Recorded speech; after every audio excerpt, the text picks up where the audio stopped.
Welcome to your Board of Education of Johnston County Public Schools. Today is February the 13th, 2018. We have a full house, and I'm excited to see all our guests here today. We do have a quorum of board members, but I can't think of a better way to start out a meeting with a good prayer and our Pledge of Allegiance. So we will have our prayer by Mr. Johnston, and our Pledge of Allegiance will be led by Ms. Vice Chair Dorothy Johnston. We'll all rise and bow our heads. Father, we thank you for your many blessings and mercy, and we know all of us have sinned and fallen short of your glory, Lord. And as we approach a time of uncertainty, there's one thing that is certain. You are in control, and your will shall be done. Lord, we ask you to watch over our children, employees, and families, and we certainly ask a special prayer for our bus drivers who transport our children daily. Lord, if there is one that doesn't know you, we pray they come to know you. You are the hope for the hopeless and the light in the darkness. In Jesus' name we pray. Amen. I pledge allegiance to the flag of the United States of America and to the republic for which it stands, one nation, under God, indivisible, with liberty and justice for all. We do have all our board members here. Mr. Sutton had to step out for a business matter, but he will be in just a minute. And our guest will be recognized by Vice Chair Dorothy Johnston. I will turn the meeting over to you, Ms. Johnston.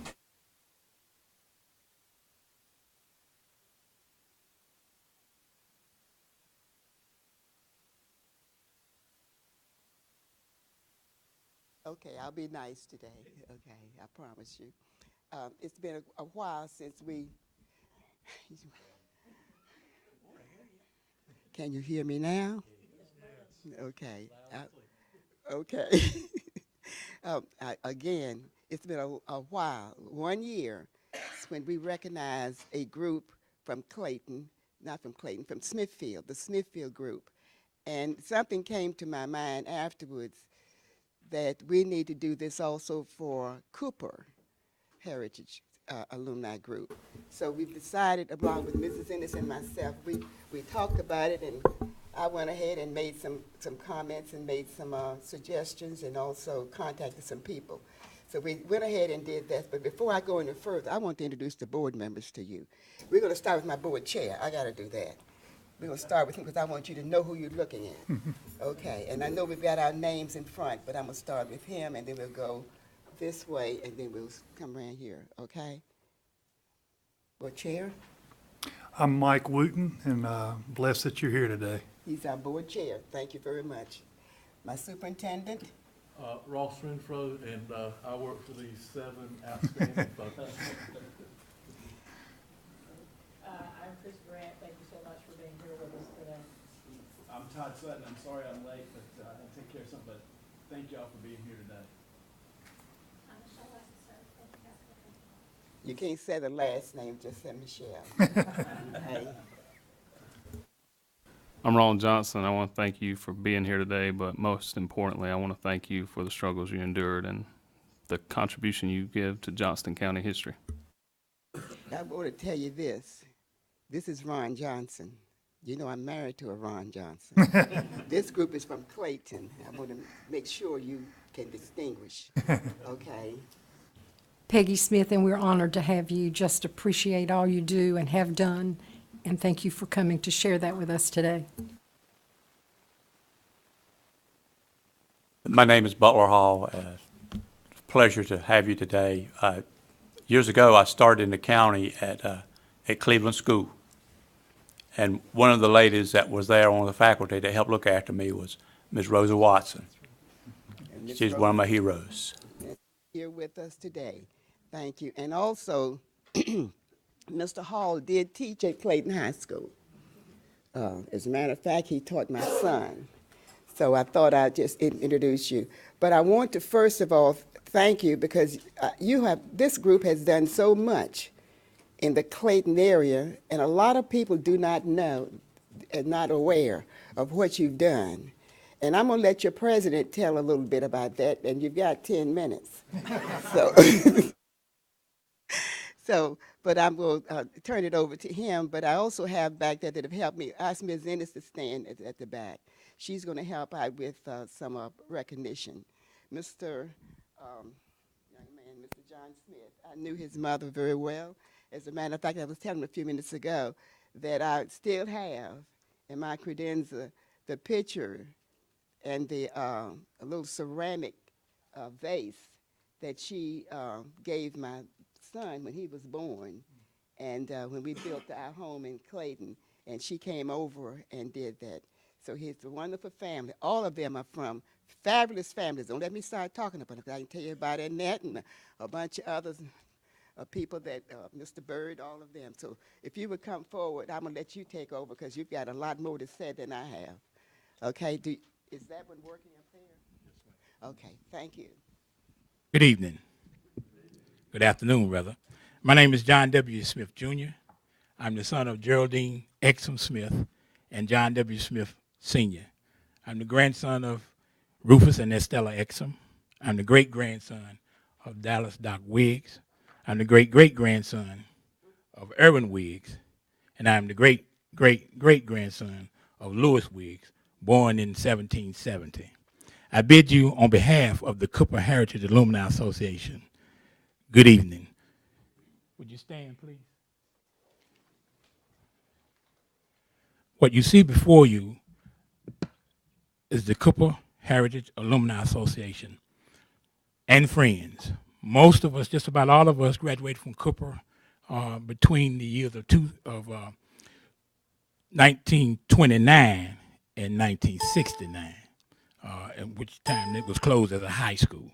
But since that time, this group, along with others that we have kept the legacy of William Mason Cooper High School alive and the dream of Mr. Nixon Kennedy to continue to give back and provide role models for the young folk in our community.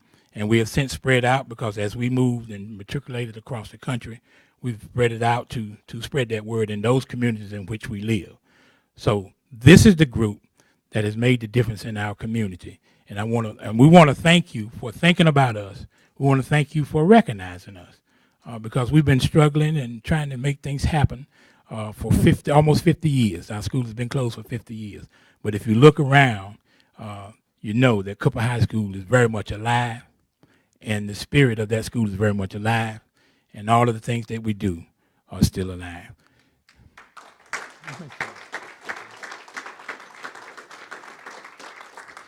Before I get started, I want to make sure that we have one special alumnus, and she's an alumnus of Cooper and worked at Cooper, and she's here today because she does not miss any events that we have, whether we have to roll her in, carry her in, she walks in.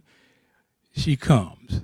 I know she's been to events where she's had some difficulties in just leaving the hospital. Before she goes home, she has to go by and see what we're doing.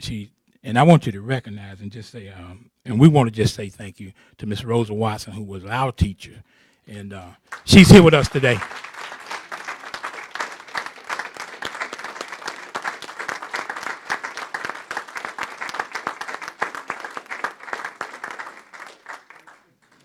Okay, I just quickly want to say thank you to Ms. Dorothy Johnston, also Ms. Annette. Thank you so much, and I appreciate you. I remember your husband with the basketball and all that kind of stuff. We used to come down in the gym and give you a fit down there. But it was all in fun. Yeah. I want to tell you a little bit about Cooper High School. Cooper was founded in 1929, when the schools were standardized, the high schools in the different areas. And so Cooper became a high school. It was when it was first a high school, it only went up to the 11th grade. My mother graduated in 44. She was in the class with Miss Watson. They were both class members of 44. And they are now members of the elite alumni group membership, which is the golden membership. They have a golden membership, and those three, my mother, Miss Geraldine Smith, Miss Watson, and her sister, Miss Annie Shane, they received the longleaf pine from the governor. So a couple of years back, we did a program just for them. But anyway, since that time, Cooper has been an integral part of our community in Clayton, North Carolina. In 1969, they closed as a high school. Mr. Kennedy, let me back up, was the principal of that school from 1931 all the way up until the time it closed. So we had a long history with Mr. Kennedy. He did everything. He did the choir.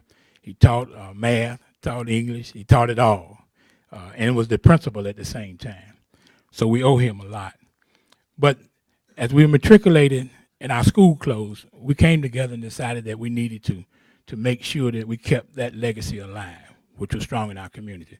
So that's why we're here today, and that's where we are. We started as a small group, and our group began to grow.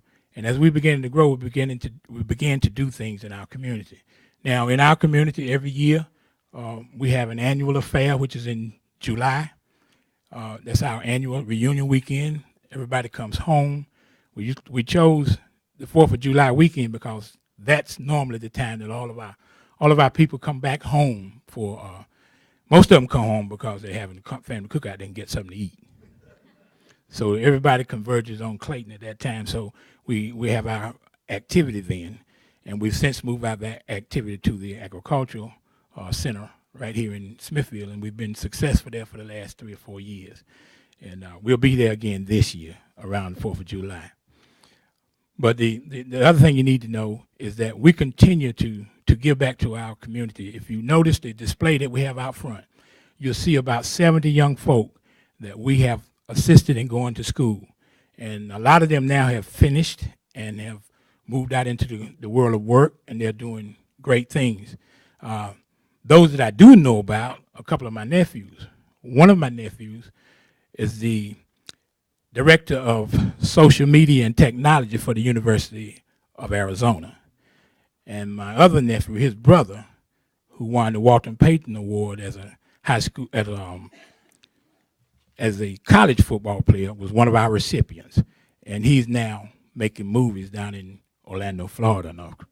So those are a few. And then we have many more. We have many more that have gone on to do great things. They've got doctorates, lawyers. We've even had some that have been directors of transportation, sanitation, and those kind of things. So in all walks of life, our young folk have matriculated, and it's thanks to this group that makes it possible.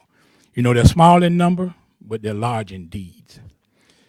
So that's where we are, and we do appreciate you guys taking time and thinking about us. In 1963, the Cooper High School, William Mason Cooper High School won the state basketball championship for the North Carolina State Athletic Conference group. We won the state championship. I think that was one of the first state championships to happen in Clayton. We call it C-Town. But the thing about it is, it made the whole town proud, and we continue to use that as our light that shines. In fact, one of the young men that was to be here today, Mr. Milton Bridges, was a member of that team. And is he here? Where is he at? Okay, I'm sorry, I didn't see him back there, Milton. Let's give him a hand.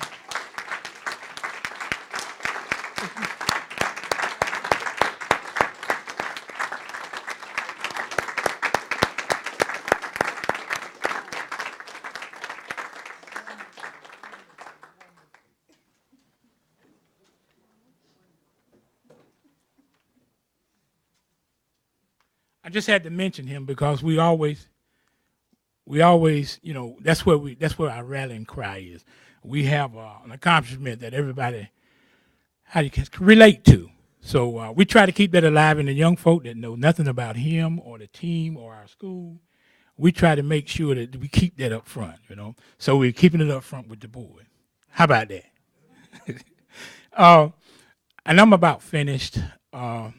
But I get to talking about Cooper, and I get very passionate. I drive every month here to meet with these young folks so that we can keep hope alive and work with our young folk and teach them about the American dream. You talk about the American dream, but very seldom people tell you how to live the American dream. You got to learn what you need to do to get to that point. So we try to make sure that we set those examples for our young folk. And by doing these kind of things, we're beginning to, your recognition of us lets us know that our word is getting out, and we're going to continue to do those things.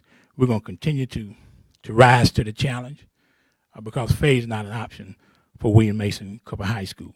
And before I sit, as an administrator, I was always told when you get an opportunity, make your point. My point is very simple. In 1967, William Mason Cooper High School closed as a high school. It is still open as a school. It's an academy, the Cooper Academy. But if by chance, just want to drop this, if by chance there may be another high school going up somewhere, anywhere in the county, we just want to put our bid in for the name of that school to be William Mason Cooper High School, so that we will be able to stand. Remember now, we were one of the first minority high schools in the state. So we would like to return to that status. I just want to share that with you, to put it on your mind, to let you know that we are serious about William Mason Cooper High School and Cooper Academy. Thank you so much for listening to me. I want you guys to continue to do what you're doing for the young people in this county.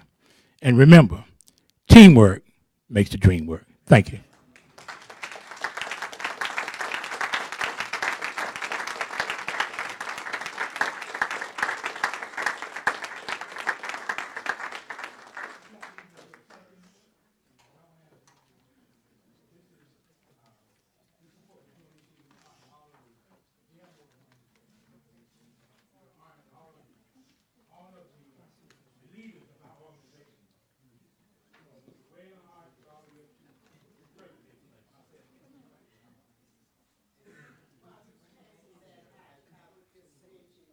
That Mr. Smith is an administrator.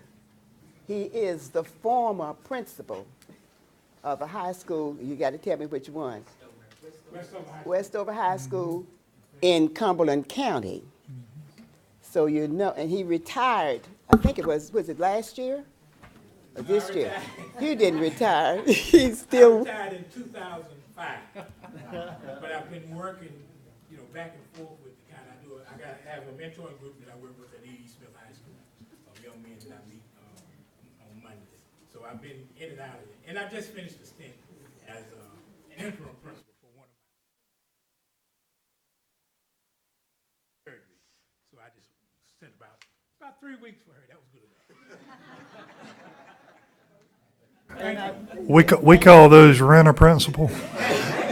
And I'm glad you said that, because we're always looking opportunities. Well,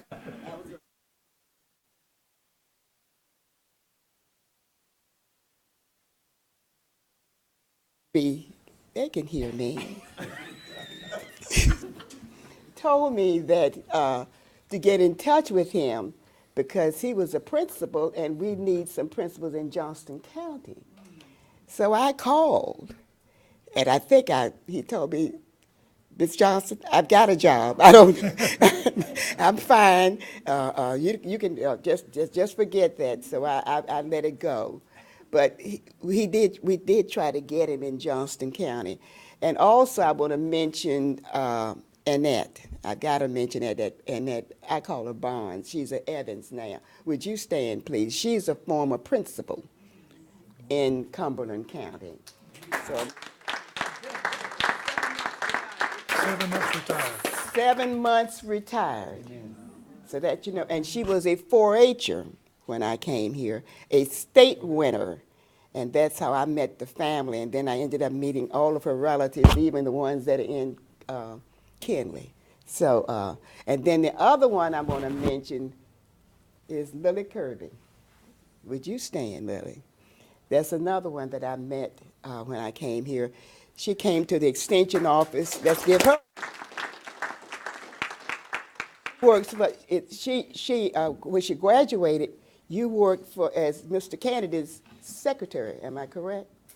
And that let you know I learned a lot about Clayton when I went there, and I met a lot of good people, and still meeting them every day. So I want to mention that Lily has been a dear friend of ours, my family's. over the years. So thank you so much for coming, Lily. And of course, I can't go without mentioning the ones back here that work for Johnston County Schools. Would you stand? Bridges, Mr. and Mrs. Bridges, both of them. I believe Mrs. Bridges, you work the cafeteria? Yes, And bus driver, And I think, are you still working there now? I'm retired. Retired. I know every time I see her, she's telling me that was her last year. And also, her husband worked at the school also. He was one of our custodians. Thank you so much. I think that's made the ones that I remember. And of course, I can't get over the Bond sisters. I will always remember those.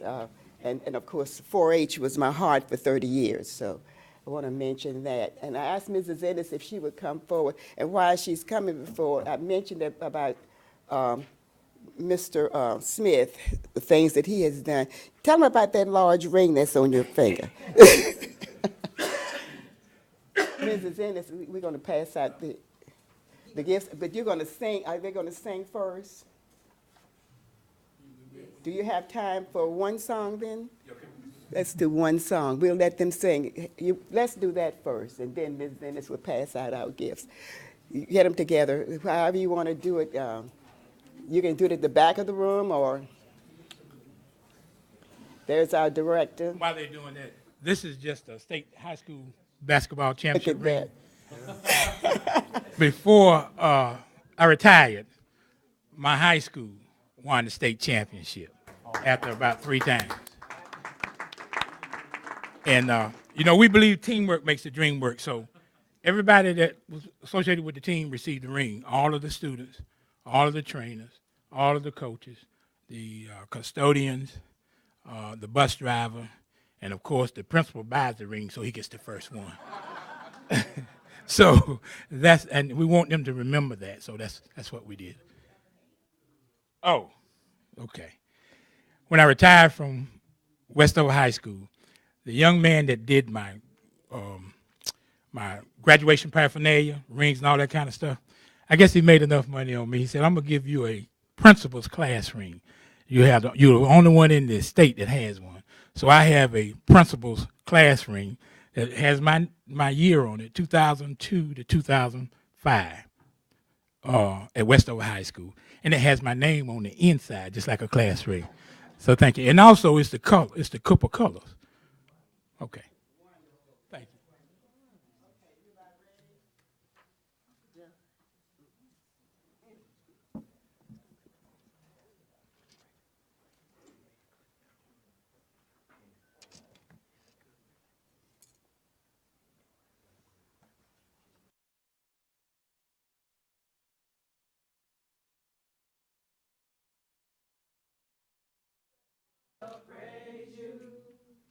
Forever.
Some tokens. My superintendent. On your pass the lap. Mr. Smith. Yes, ma'am. How dare you forget to mention Harvey Hop? Well, I figured it was. My turn. Smart. I do want the board to know that Yeah. Harvey Hopkins was trained by my husband. And she is just as hard of a case as you were playing in the championship. And we are still proud of that championship. Appreciate it. Clayton brought, but Harvey, and also Harvey's in our athletic hall.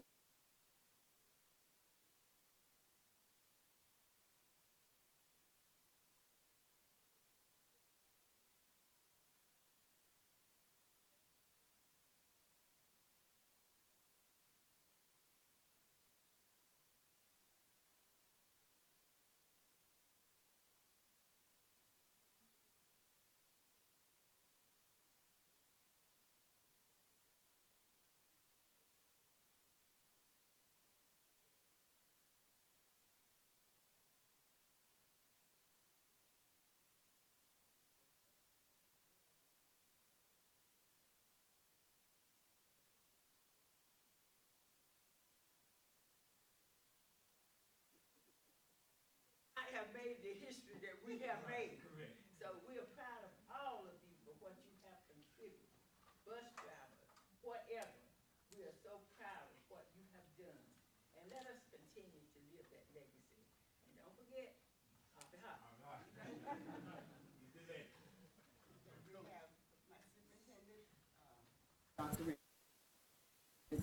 Ms. Johnston, it just keeps getting better. Thank you for coming today and spending time with us so that we can pay tribute to Trailblazers for what you've done throughout your life and the example you set for everybody in Johnston County, not just the folks that went through Cooper, but everybody, because of the role you played and what you contributed. We just wanted to pause and take time to recognize it today and say we are humbled, but more than that, we are appreciative. Ms. Roberts, can we get everybody up and just get a picture with our Board of Education? Ms. Watson.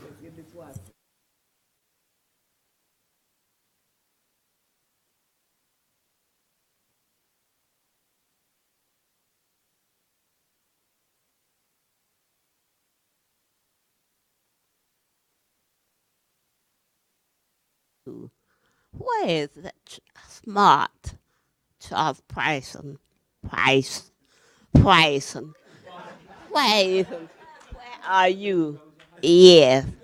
And I want to, and I Little Eddie.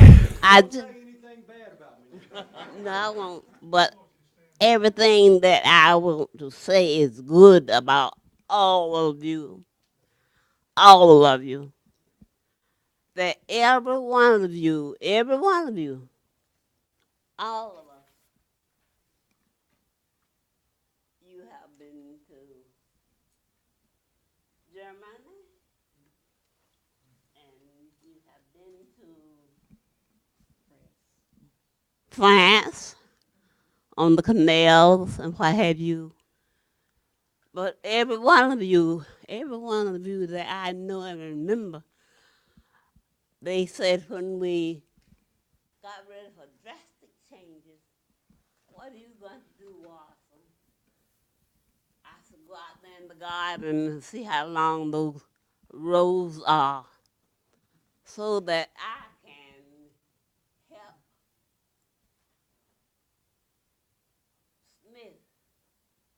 John Smith, remember that there is no I in team. Amen.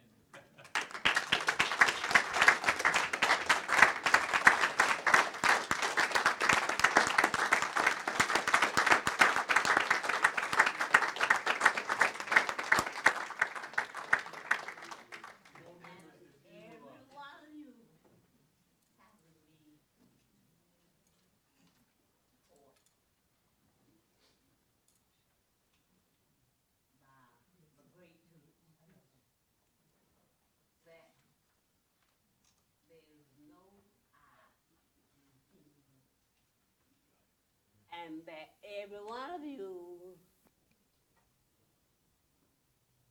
I know where you live. All of you.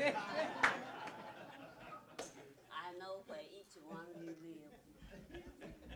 Charles Price.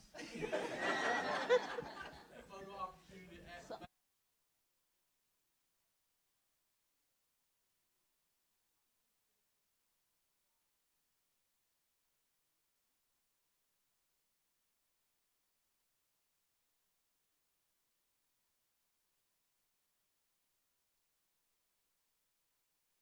the piece of just contentment. But every one of you live in the house.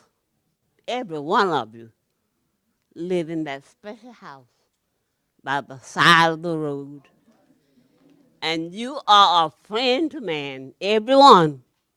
You live in the house by the side of the road. And be a friend to man. And continue to do that. Every one of you continue to live in the house by the side of the road. And continue to be a friend to man. Yeah.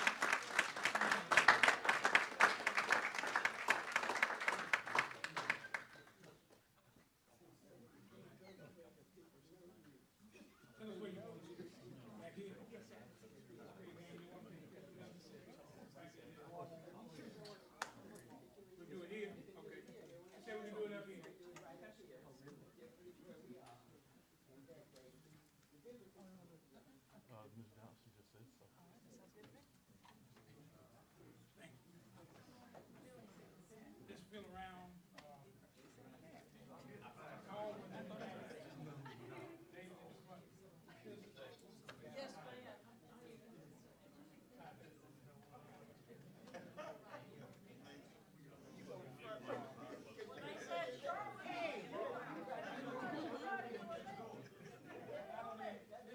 Let's turn a little bit in. Yeah, so that everybody's close.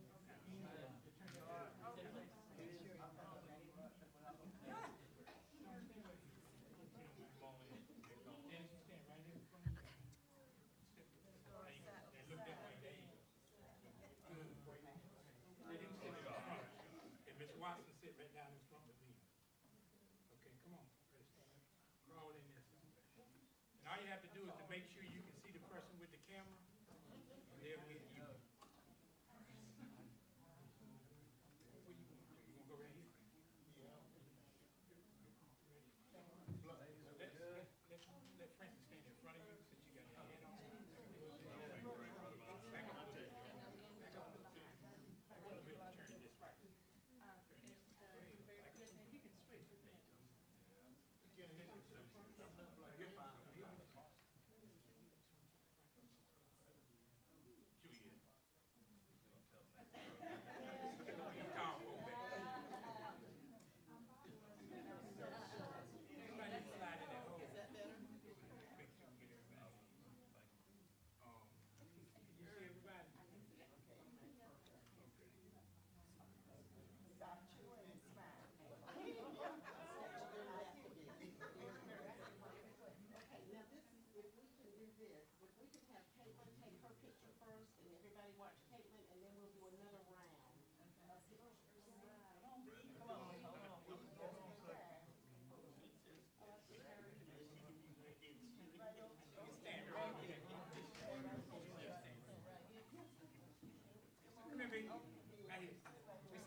Thank you.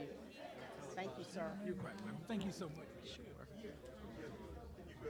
Good to see you. Great to see you. Pardon? She's still bad, isn't she? Absolutely. Absolutely. We have to worry about our folks.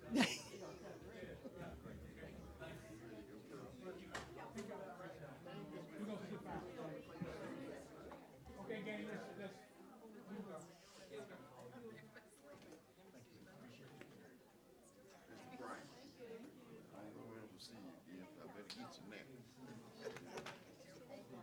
all right, pick up so much in your time. You're quite welcome. Okay, you're quite welcome. All right, y'all take care.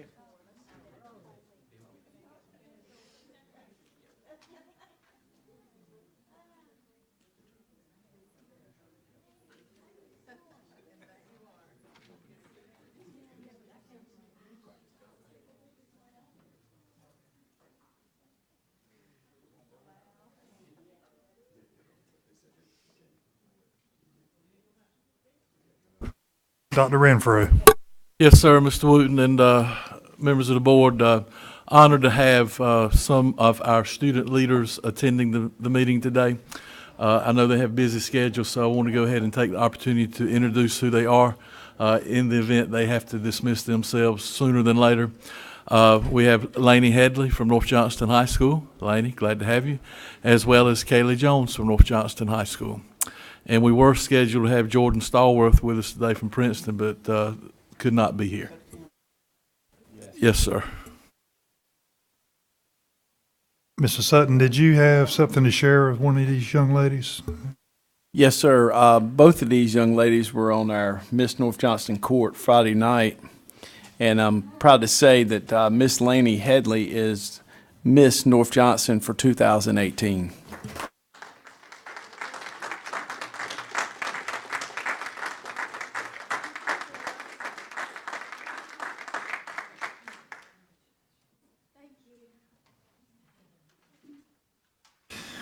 We have no public comment. Approval of minutes for our January 9th, 2018 regular session minutes. Those were sent to you prior. Entertain a motion to approve those minutes. So moved. Second. Motion by Ronald Johnson, second by Todd Sutton. Any questions about the minutes? All those in favor? Aye. Aye. Opposed? Motion carries 7-0. We also have the approval of the February 1st joint session meeting with the county commissioners in reference to ORED and the growth of Johnston County. You have those minutes as well. I entertain a motion to approve those minutes. So moved. Second. Motion by Dr. Smith, second by Ronald Johnson. Any questions of those minutes? All those in favor? Aye. All those opposed? Motion carries 7-0. Dr. Renfro. Yes, sir, Mr. Chairman. We had hoped that Robbie Broughton from Clayton High School, who is the SRO there, could be with us today. But due to a conflict in schedule, he cannot attend, and we will bring him to the board for his recognition as one of our local heroes in March. So just know that that's an adjustment.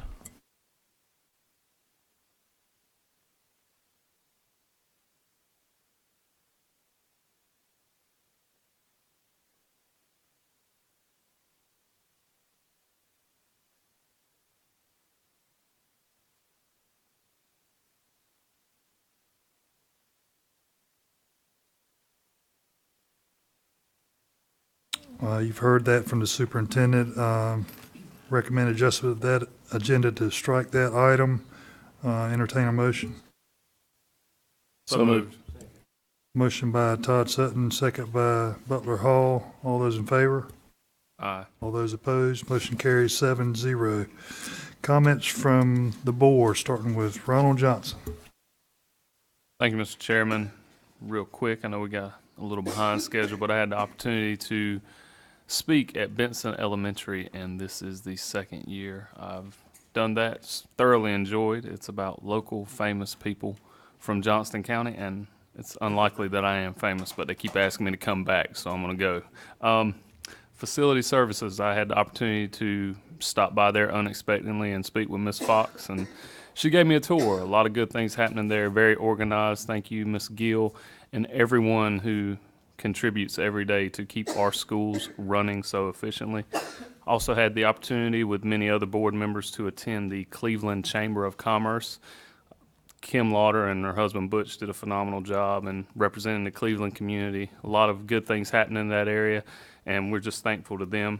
On a personal note, I had the opportunity to play basketball with some of my former students, and although it was a bit of a struggle, I was able to pull out the victory. But the next morning, I certainly feel my age. So miss hanging out with those students, and certainly miss everyone I used to work with at Johnston County Schools. And if you are an employee of Johnston County Schools, there are some hardships and there are some times where you get frustrated, but you get the opportunity every day to work with some phenomenal people, and most importantly, your students, and that's what it's all about. So I thank you for what you do, and you are the biggest asset in the county. You, the employee, and the students. No one at this half moon table does more than what you do every day, and we all know it and we all appreciate it. Had the opportunity to attend the State of the District address. Am I saying that right, Dr. Renfro? Had the opportunity to be with, I call them my people, the Smithfield-Selma people. I love it. Got them all together, a lot of good collaboration, and, I've said it before, I love everybody in the county, but there's only a few of us from Smithfield and Selma, and, we can talk about SS Strong and we can put a hat on, but until you've lived here, worked here, and gone to school here, you'll never know. But we certainly do appreciate all the support. Just thanks to everyone. Humbled to be here and appreciative to be here. Thank you. Thank you, Mr. Johnson. Dr. Smith. Thank you, Mr. Chairman. Excellent day at Princeton Middle High today, just Johnston County strong there, and exemplary JOCO 2020. I'm wearing my ribbon today in memory of Jackie Stewart, who had died just the day before our last board meeting. Also want to recognize this is Bus Driver Appreciation Week, and yesterday's event was terrific in recognizing Love a Bus Driver Week. Soil and water participation has dwindled to 2 schools this year, and I find that appalling. This is one of the best extracurricular activities that our students can become involved in, and we really need to push that as a district. I've been in lots of activities this month, but I'm not going to talk about them. I want to share a story. I went to the public school forum breakfast, and across the table from me sat a handsome young man, and we started talking, and he said, "Were you principal at East Clayton?" And I said, "Yes." He said, "My name's Oscar Miranda." Well, I happen to have his magnet on my filing cabinet. I've drug it with me for now 12 years. Oscar's one of those success stories that I have to share with you. I got his permission and the permission of his teacher to share the following. At the table, he said, "Do you know what happened to Miss Butler? I haven't been able to get in touch with her, and I want to talk with her about the way she influenced my life." So I made it my business, and Carla Withrow, thank you so much, got Maria's address. I got Maria's permission to give her name to Oscar. Oscar and Maria both gave me their permission to read this letter. Actually, there are 2 of them. Dear Miss Butler, as I write this email, I don't know where to start. My name is Oscar Miranda, a former student of yours almost 20 years ago. You were my first grade teacher. For almost 3 years now, I've tried to get in contact with you, but I have been unsuccessful. All I could say was that you were Miss Butler, my first grade teacher at East Clayton, with black hair and pretty young.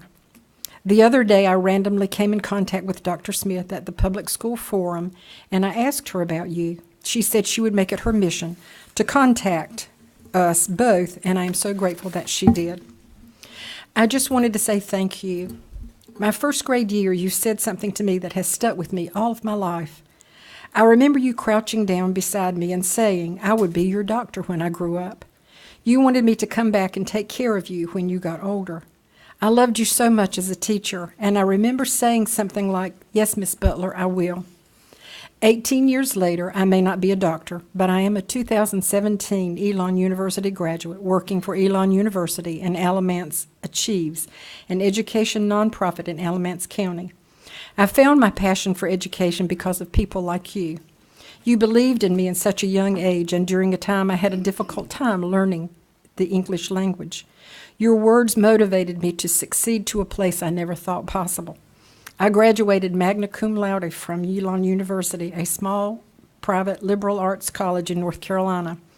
I earned a full ride scholarship and have been able to study in New York City and intern with other colleges, including Princeton University. I'm currently working a fellowship before I head off to graduate school to pursue a master's in higher education this fall. I don't know that I could have accomplished all this without you. You believed in me, and I trusted you. You said something so special to me that created a foundation I appreciate each and every day. The power of our educators is incredible. It can make or break lives. You made mine, and now I want to do the same for others. A while back, all Elon alumni were given an annual report, and I was on the front cover. I wanted to share this with you because it is because of you that I am where I am. Thank you so much for everything. Please continue to inspire students. You are amazing. And this was Miss Butler's response to me. This is worth more than any bonus or paycheck. This is our why. I have never stopped crying. Thank you for sending this and for connecting us. I have tried to find out about Oscar several times over the years. He was a very special young man. I am thrilled that he has turned into an awesome young man. Thank you, sir. Thank you, Dr. Smith. Inspiring words there. Todd Sutton, I'll let you go next in essence of a business matter you got to deal with. I apologize for this. I got to jump on a call right at 3. But it has been a busy month. Kudos to Princeton Middle High. The problem-based learning that they're doing at Princeton is just phenomenal. And we saw it firsthand today. And I wish we could have made a video of Miss Yu of what she was saying about how we need to be doing more of this so we can globally prepare our students for what's to come down the road. It was just awesome. Many events across the county in the past month. Clayton mid-year graduation. Awesome job, Mr. Jones, and your staff. Just top-notch of how it went at mid-year graduation. The World Read Aloud at Micro Elementary. The Soil and Water Convention, as Miss Smith has said, we've got more students out there than what was presented that would benefit from this, and I challenge each and every one of the schools that this could assist a student with, that they prepare them for the next year for these essays and things. Phenomenal job by the ones that were there. Visited Panther Perks at North Johnston High School and the grant that was received and what it's doing for the social skills of these kids in the EC department. Have a special place for those kids, and I'm making it just something that I do on a weekly basis. Every Friday, I'm going to visit North Johnston High School, and I'm buying a cup of coffee. These kids, the social skills that they can get out of this is phenomenal. And Dr. Williams, congratulations and kudos to you for what you do at North Johnston High School for the Panther Perks. And as I mentioned earlier, I was able to attend Miss North Johnston, saw these two lovely ladies on the court, and I got to brag a minute. I had a niece on the court too. She's a senior as well, and she was phenomenal young lady. And I'm proud to say that these two and my niece and all the other ones who are seniors are all going to college, and they've got very good careers ahead of them, and I just wish them the best of luck in their endeavors as they leave North Johnston High School, as well as the other schools in the county, to pursue their career. So thank you all very much, and last but not least, thank you to all the bus drivers that are out there that make sure that our kids get to and from school each and every day safely. We just can't thank you enough for what you do, because as I put on a post yesterday, if it wasn't for them, half of our students would not make it to school on a daily basis. So I thank them. Thank you very much. Thank you, Mr. Sutton. Butler Hall. Thank you, Mr. Chairman. I really enjoyed the visit to Princeton today and meeting the young man, Mr. Tanner Price.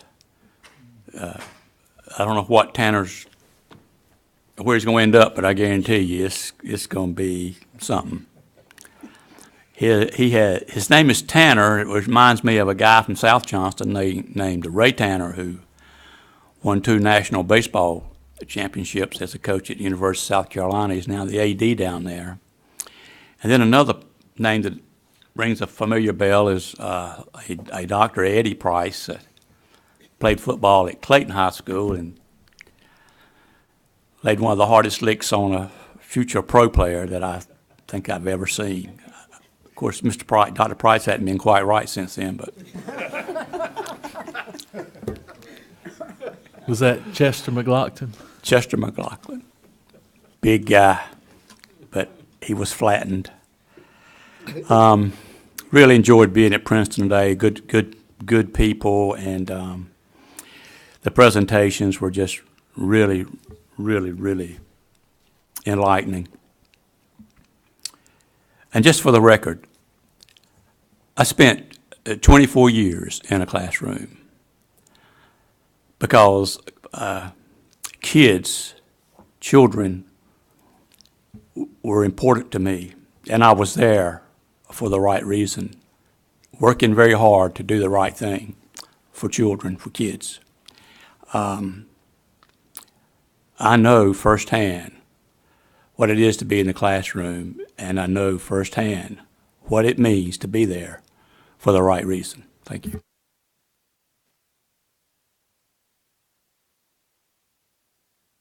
Thank you, Mr. Hall. Vice Chair Johnson, you've had the floor a lot today.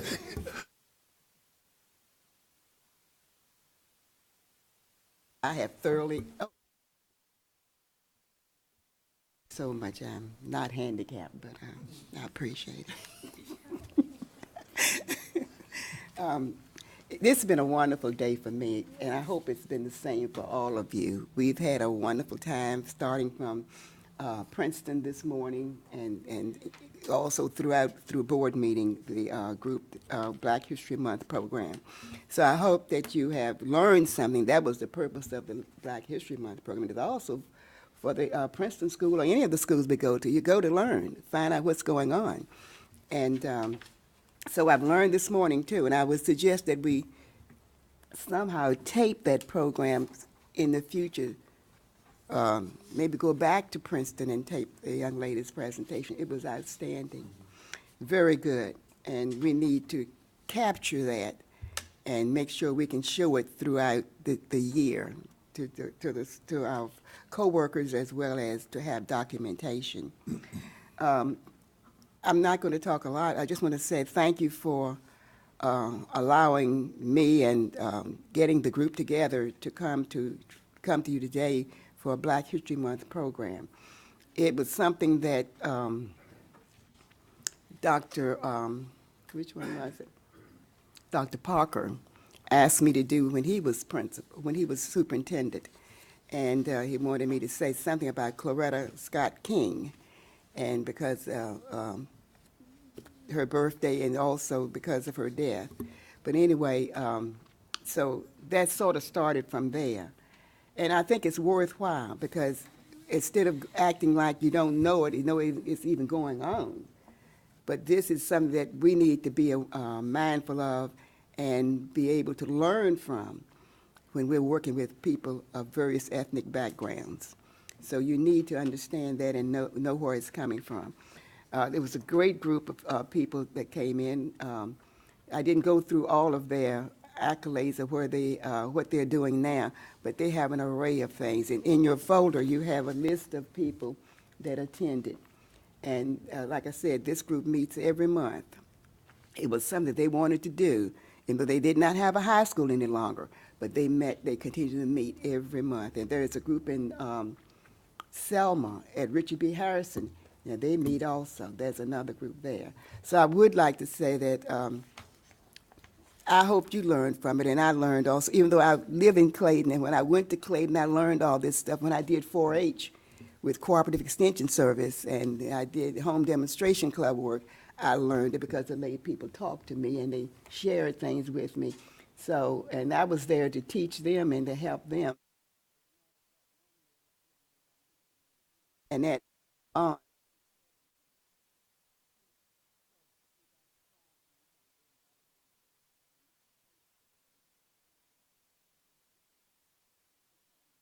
Miss John.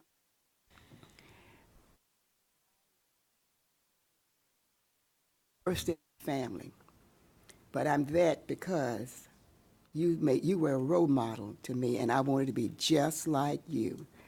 And I said, well, thank you. It kind of took me for a surprise, because you never, I didn't, you don't come to hear that. But it just impressed you, and it made you feel that you've done some things to help and encourage people. And I've had others do the very same thing in Kenley. One of them taught for us, Mrs. Barnes taught for us, and she told me the same thing. So you never know who's watching you. You never know who's observing. And what you do, whatever you do, as my dad used to tell me, make sure you're at your best at all times. Make it a part of you. So it was a part of me. It's what my dad instilled in me. And that's why I treat people like I do, and that's why I ended up running for the Board of Education again, along with Butler and Todd. But anyway, that's about the gist of it, and I thought I'd just make a comment. Thank you so much for everything, and thank you for what you did or have done for the group that presented them this afternoon. Thank you, sir. Thank you, Vice Chair Johnston. Teresa Grant. Glad to be here today. Ms. Dorothy, thank you for the presentation today. They did a fabulous job, and appreciated you and Butler attending the Martin Luther King event at JCC with me earlier this month. Principal Flores is continuing on doing great things at Cooper Academy, and appreciate all the hard work that she's doing, and had the opportunity to attend their PTA meeting and had a delicious spaghetti supper that night. Attended Clayton High School's mid-year graduation. Great to see those young folks come across the stage. I know Triple S and South Johnston, West Johnston also had events, so congratulations to all those mid-year graduates. Had the opportunity to read at Micro, read aloud, World Read Aloud Day to some fifth graders and kindergartners, and Todd and I attended the classified, and Mike, classified advisory council meeting.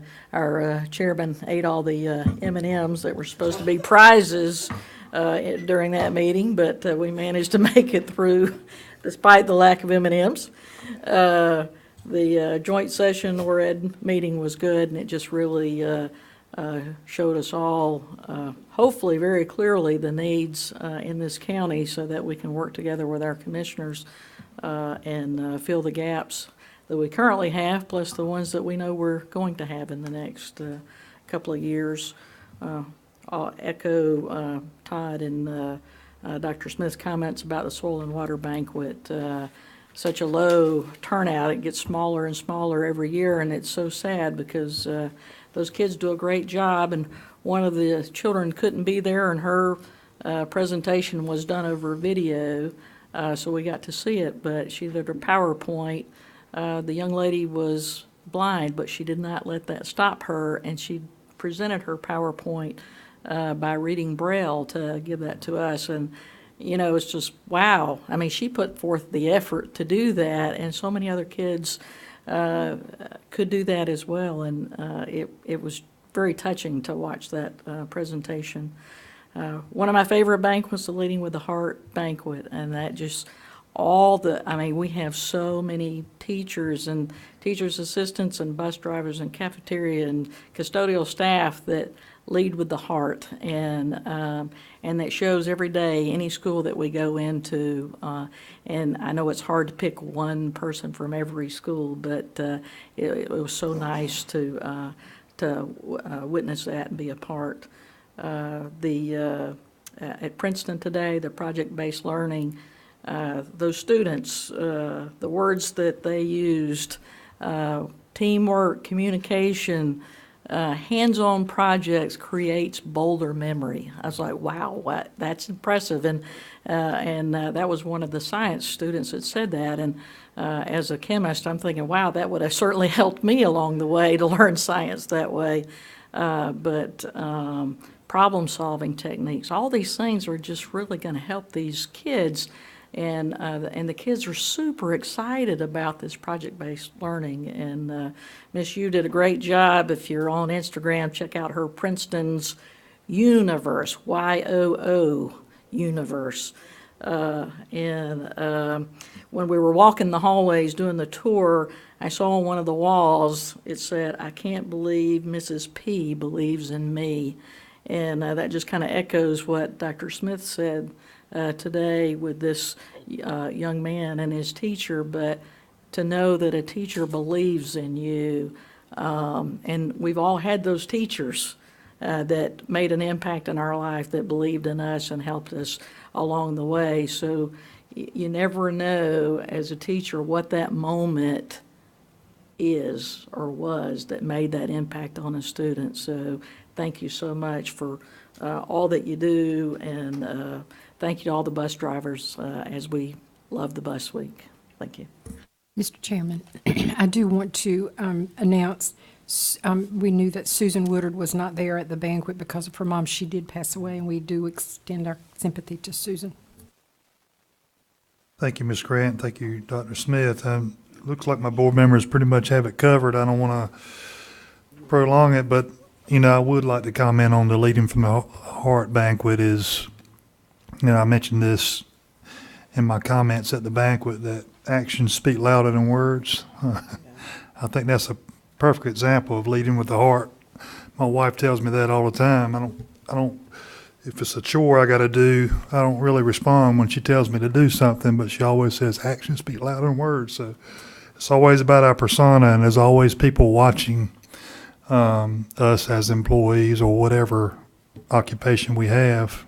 We're leading by example. And I mentioned in the banquet also that it doesn't matter if you're a bus driver, a custodian, cafeteria worker, TA, teacher, administrator. It doesn't matter what your position is. You're an educator. If you're employed by Johnston County Public Schools, you're an educator. And whatever you're doing, whether it's shining the floor or teaching a child, they're watching you.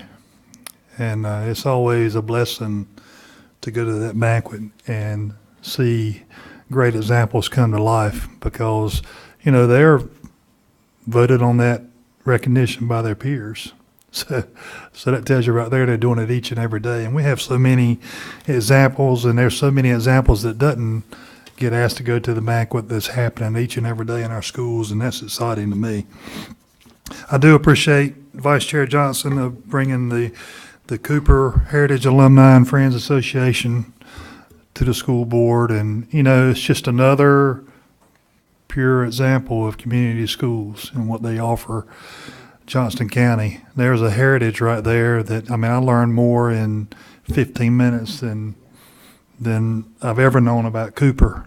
And what refreshes me and really pricks my heart of what I need to be doing more is being involved in the school that I graduated from, which is Smithfield-Selma Senior High School. And I think it's a call to all of us.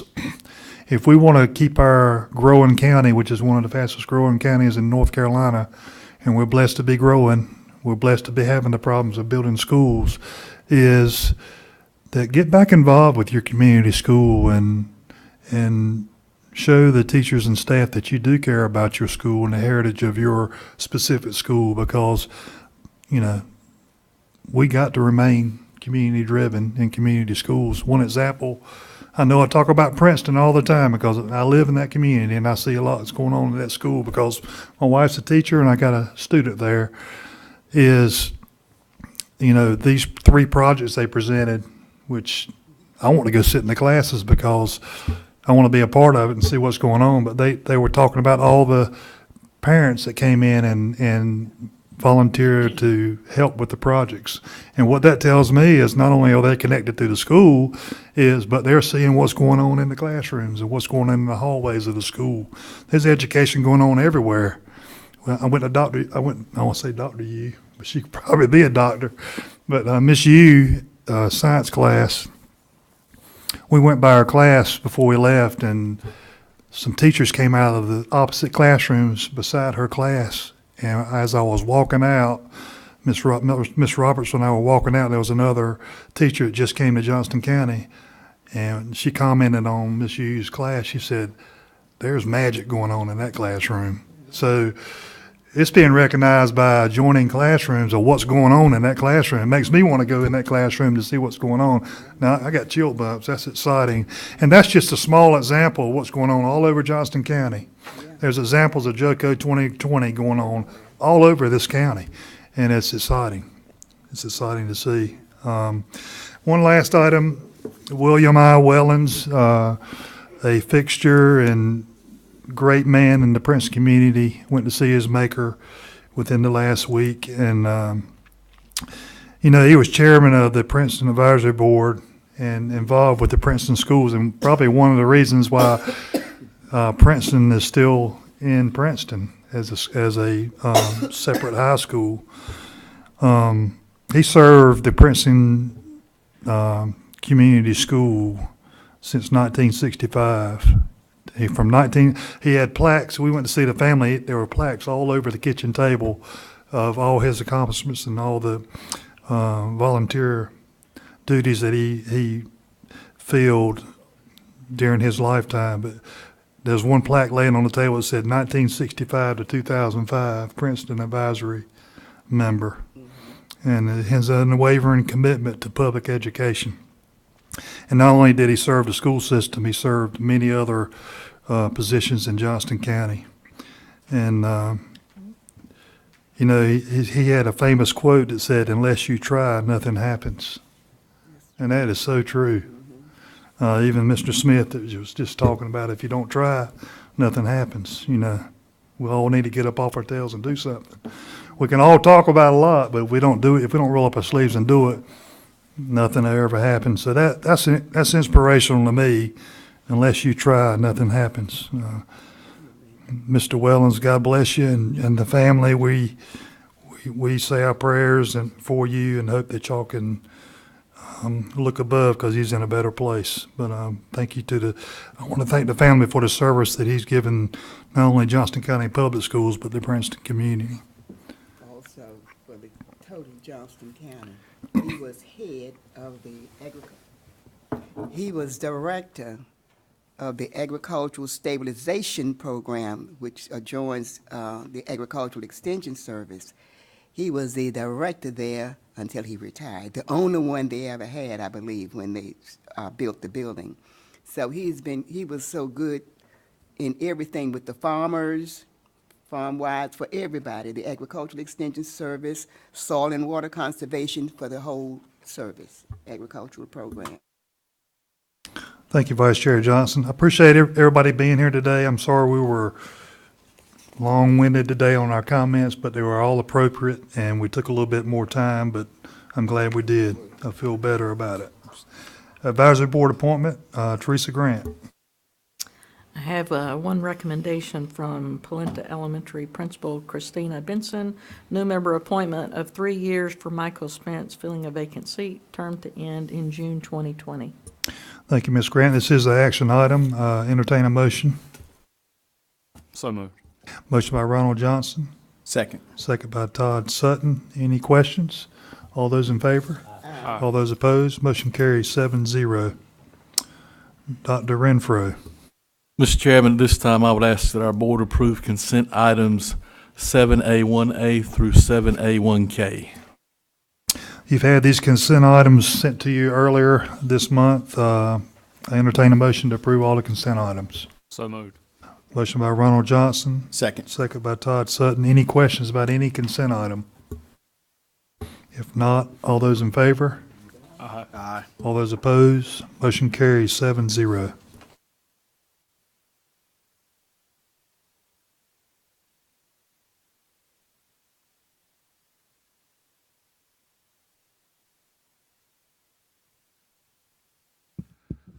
Between what Ms. Yu presented about personalized learning at Princeton in our pre-board luncheon and what our friends from RTI will talk about today regarding JOCO 2020, you probably don't need me to stand up here and give you an update, but per what we agreed upon earlier this year, This is our second quarter report on where we are in phase 2 of JOCO 2020. I want to commend our friends at Dr. Price's department for coming up with such a illustrious graphic that describes the continuous improvement process here in Johnston County. You know, it looks mechanized with different cogs and wheels, and the folks at Academics and Innovation, you know, right in the core of it, right before relationships, relevance, and innovation, you know, we can see the learner profile, the personalized path that each learner takes in their journey to fulfillment. And it talks about our standards-based grading as well as our competency-based learning initiative. And that just, the organization there is all tied in together for this one initiative of JOCO 2020. And so our goal in the last 2 years is to make sure that there's symmetry and everything is aligned as we reach fulfillment in what the initiative is supposed to be in the year 2020 and beyond. And you guys know it verbatim, but simply put, JOCO 2020 is a vision of what quality classroom instruction should resemble in the year 2020. You know, when we started this, you know, back in 2015 and 16, we knew we had to put a stake in the ground 5 years into the future and slowly work towards it, because this truly is a change in what has been done. I know several of you made the comment at Princeton today that I wish that we had learned information like this in this venue when we were students in school. And you could see the excitement, not just merely on the from the teacher standpoint, but more importantly from those students that were there presenting. And their comments were so positive in support of personalized learning and how impactful it is. You know, Ms. Grant and I were talking earlier, and just it helps students master the material. I think the adjective was bold, the young man said. You know, and so this is what every student in the Johnston County Public Schools should receive. You know, over 36,000 students. And is it challenging? Is it hard? Yes, it is, because it's a shift in mindset. But it's what our obligation is each and every day. Remind you of our WIG, wildly important goal, is incumbent upon me to be accountable for successful implementation of Phase 2 of JOCO 2020, and it will be measured through several lead data points. So you'll look at some of those data points. We have slides about impact data regarding our innovative practices, another regarding professional development that our faculty and staff members are receiving in terms of impact data, and then the qualitative data, you know, what they're actually saying about it.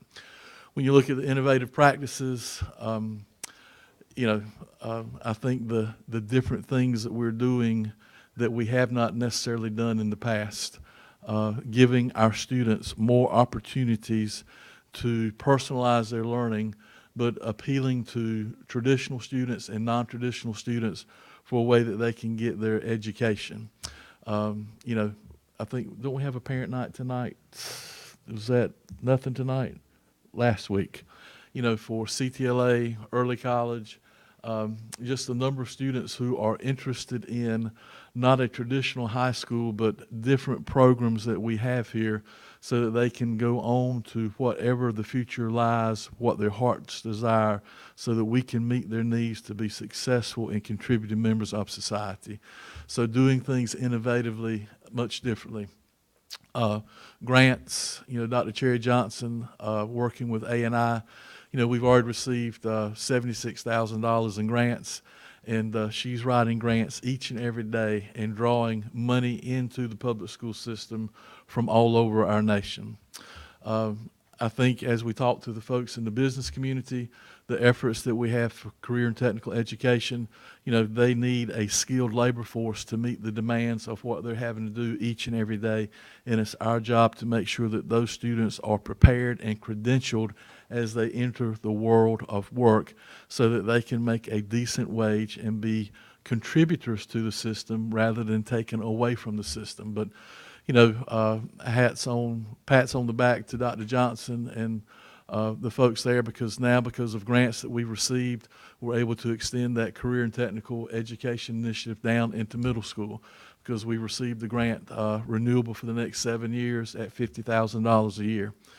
Dr. Smith mentioned the photos screening through the video about fire science program. Still a lot of excitement about fire science.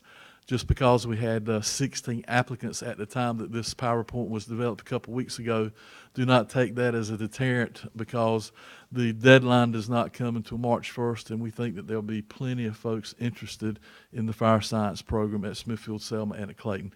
Captain Nixon doing a great job. If you haven't followed him on Twitter, you need to, and he tweets out all the great things happening with our students who are involved in fire science. So this is, this addresses the innovative piece.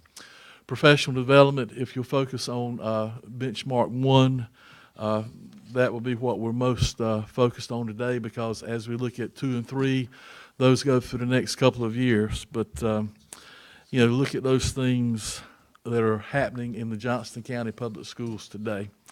Through professional development, personalization is actually happening in each of our schools. We talked about breaking down barriers so that we could share best practices from school to school, and our teaching and learning coaches are a crucial variable in that equation. Sometimes folks like to work in isolation behind closed doors, but what JOCO 2020 is forcing us all to do is open the doors and collaborate. And we work together and team together as professional educators. We're not, we don't want to hold that best practice inward and say, well, I'm using this because there's a test at the end of the year and I want my kids to score the best. What JOCO 2020 is forcing us to do is to share those best practices. And it's not about my students and your students, it's about our students, because we have the obligation for all 36,000 students to be successful each and every day. And so we go back to that comment about mindset, taking folks who have a fixed mindset and coaching them up through professional development so that they have a growth mindset, an innovative mindset, and yes, folks, we have that hashtag, a JOCO mindset.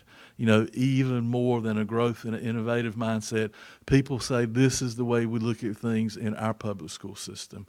So tremendous traction and growth in that area. Mrs. Yu said it best, but just so you understand, personalized, competency-based education. You will see that acronym many times in the future, PCBE. Students demonstrate proficiency, and then they move on to the next level. They learn at their own pace. Time is not a factor. Some folks, it takes more resources and time. Some, it takes fewer resources and time, but you advance at your own pace. You have multiple opportunities to learn the content. It's not one test that you're judged upon during the year or at the end of the year. You have multiple opportunities to show that you understand what the competency is asking you to understand. And then students have what we like to say is voice and choice. They have a voice in how they learn the competencies that are presented. So voice and choice, a big part of what personalized learning means to us. Thirdly, the professional development piece, I think, is part of our partnership with the Wallace Foundation as well as RTI, but we have to develop a pipeline here in Johnston County of folks that we can focus on to be potential leaders in the future. And so we had 40 teacher leaders apply, 20 have been accepted into the program. And so these are teacher leaders who say, one day maybe I do want to leave the classroom and be a lead learner for a building, the principal of a building. And so being very strategic in this and targeting and identifying those folks and encouraging and recruiting them to participate so that we can grow folks so that there are a stable full of thoroughbreds so that we can make a difference in teaching and learning each and every day. Teacher engagement, another data point. We want to talk about our Teacher Advisory Council, and you folks know that you're always invited to attend those meetings. I know a couple of you have.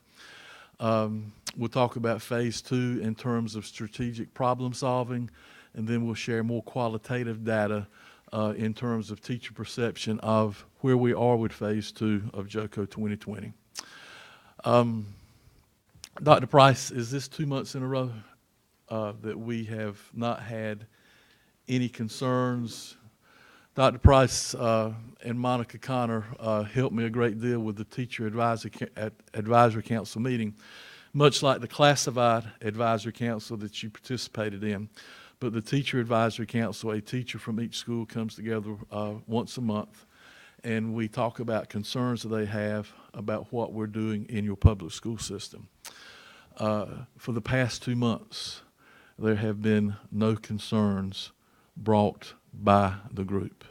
Now, I've not verified this from Ms. Connor's standpoint, but do you ever remember having that happen, Dr. Price?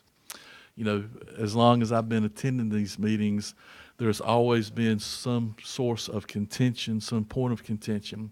But what we've done is we flipped those meetings rather than an airing of the grievances. Maybe it's Festivus related, but what it is done now is it's problem solving, and the group comes together and we tackle issues that face us each and every day in the Johnston County Public Schools. So what they have been working on most of the fall, and it's gone a little longer because they've taken ownership of it, was the instructional day. You know, I know Mr. Vetrano and his committee are working on school start times, but you know, they have taken ownership of this and continue to brainstorm different ways that we can be more effective and efficient with what we do during the school day in the amount of allotted time that we have. So I cannot say enough great things about the folks that populate our TAC because they are doing a great job, and they're ambassadors for the JOCO 2020 initiative because they come together and problem solve, and they take it back to their respective schools, and they model that for other folks on the hallway. Again, we talk about breaking down barriers, modeling and showing people, coaching people the way we want things to be done. And so our own TAC is serving as coaches for other people in the building. So I applaud them for what they do. Phase 2, you know, strategic problem solving. I think 3 or 4 of you participated in the Trago Ed decision-making rubric that we went through about a year and a half ago.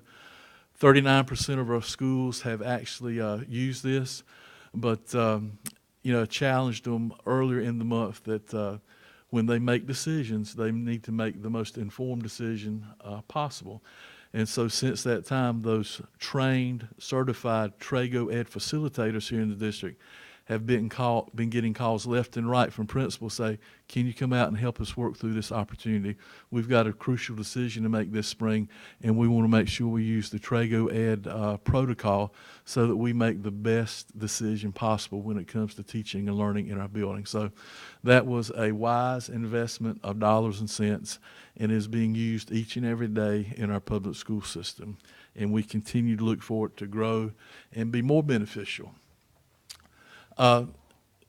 Perception data from our teachers. This goes back to our State of the District address 2 or 3 weeks ago. You know, you can see the numbers high in this particular slide because it deals with relationships. We've talked about the 3 most important words in public education: relationships, relationships, relationships. That is the foundation from which JOCO 2020 is built upon. So you can see as it progresses from level 1, 2, 3, 4, and 5, level 1, a teacher would say, I'm not prepared, to level 5, that they are well prepared for the relationship piece of JOCO 2020. So you can see that there are far more people in the Johnston County Public Schools who feel good about forging genuine relationships with their students and between the school and home as we advance our phase 2 of the initiative. So then you transition from relationships to relevance. Again, we're more weighted towards 4 and 5, but there might be a few more 3s. And so, you know, how do we make sure that what we're teaching during the day is relevant and impactful in the lives of our students? I've used this example several times. Businessmen will come to me and say, I do not care what a student made on an end-of-grade test or an end-of-course test. I don't care what they made on the ACT or the SAT. I want to know if they have the ability to problem solve, work in teams, think critically, and communicate with one another, and communicate with our public. And so, again, this ties into the relevance of what we learn.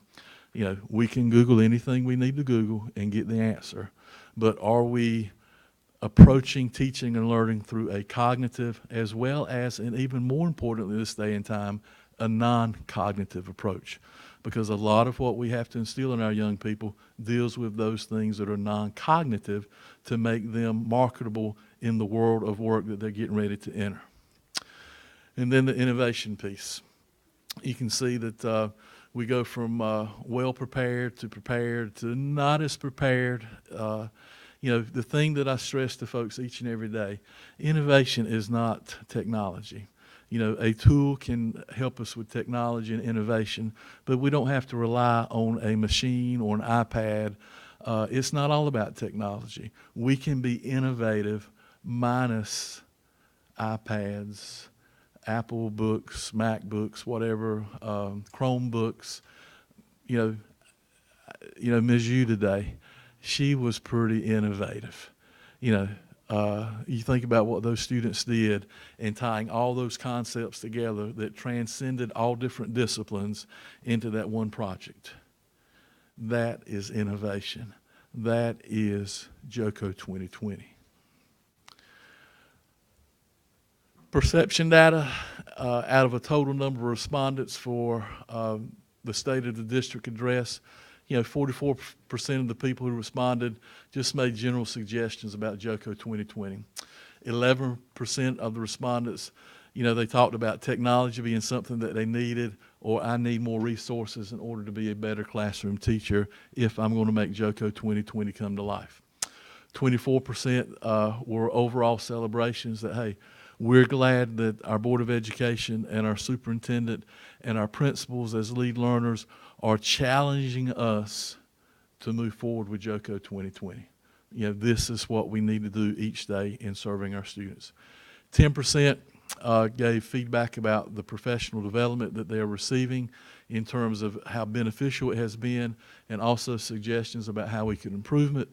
And then 11% talked about, you know, the mindset, which has been another core cornerstone of the foundation. You know, it's hard to ask people to change, particularly those folks who possess a fixed mindset. You know, we have to encourage and coach them up to move beyond the fixed mindset so that they can embrace change. And I say this ever so importantly, we have to become comfortable with the uncomfortable if we want to do what we need to do as public educators. It's not getting any easier. It's getting more challenging each and every day.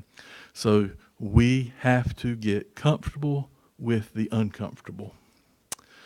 And then those of you that live in the Twitter sphere, who tweet and visit Twitter, since November, the number of hashtag JOCO 2020 users has increased from 11%. So we have seen over 41,000 folks tweet out something about JOCO 2020. 36,000 students, 41,313. So people know and understand about JOCO 2020. Dr. Price, when we had our accreditation visit, when we were having the closing meeting with the folks who came in and assessed it, what did our man say about JOCO 2020? He thought it was a well-thought-out plan, but didn't anyone know about it. And do you remember what he said after that? I think I blocked it out because he was there. Dr. Price, I apologize for putting you on the spot. He said this. He said, We heard more about JOCO 2020, and this was, almost 2 years ago. He says the people in Johnston County have drunk the Kool-Aid and taken ownership of it. So, we're not where we need to be today. But I think the evidence that you received at Princeton today that's happening in that science classroom, that's where we want to be at in the year 2020 in every classroom. So that's the goal. Dr. Renfro, don't you think as individual teachers embrace this in the classroom, just like the example today, misused class, and then you got the two adjoining class instructors that are witnessing what's going on with the students and the instructor in that class, don't you think that will start a snowball effect of, I want my classroom to be like that? So, I mean, you don't have to go to the Innovation Academy to see it. You can see it in your own schools if you go to the right place. And, I learned a completely different way. Chalkboard, desk, twist your ear if you did something wrong, that type thing. But I mean, it's almost to the fact of, if I was a teacher, I was like, can I really do this? It's the wow effect. I mean, I can teach like this because, when you go to college, it's like, I'm sure I'm not an educator by trade, but they teach you a certain way to do things.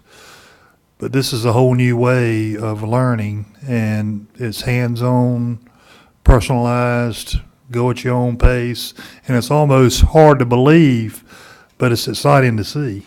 And I think that's some of your older teachers, more seasoned teachers, are probably the ones that are, can I really go out on this limb and do this? And that's what I perceive as a non-educator from the outside looking in. If you knew that at the end of the year, your students had to take a state mandated test that was the autopsy for the year, would you be comfortable in getting outside the box and outside those boundaries?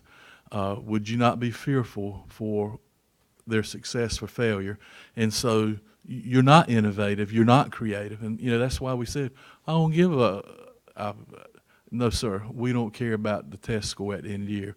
We want our teachers to focus on being innovative and creating a culture of problem solvers, risk takers, so that we can do things differently and have a more, we want to be bold, is what we want to do in regards to teaching and learning. And you can say it's a snowball effect.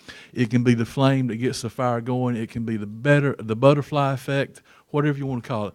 But we got to be intentional. That's what it's about. But you're right, as far as the business side of it, the outside of the banker, the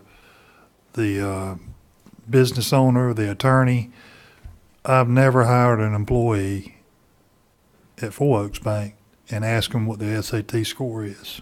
I think It's their when I interviewed for this position, y'all didn't ask me that question. Right. I mean, it's can they communicate with me? What's their beliefs? Can they solve problems? You're right. It's not what they scored on the test. So thank you for mentioning that. Any other comments or questions? I just want to say, if you have not read Hooray for Diffendufer Day, you need to read it. It's not about, the test scores will follow doing what you're doing. You are unleashing teachers' ability to teach. For so long, we've had prescribed this, to say this, follow that curriculum, follow that pacing guide, and teachers forgot what it was like to look at their children and decide what that child needed and give it to the child instead of saying that round peg must fit in that square hole. You have unleashed the power of teachers. And for that, I say thank you, and these children say thank you.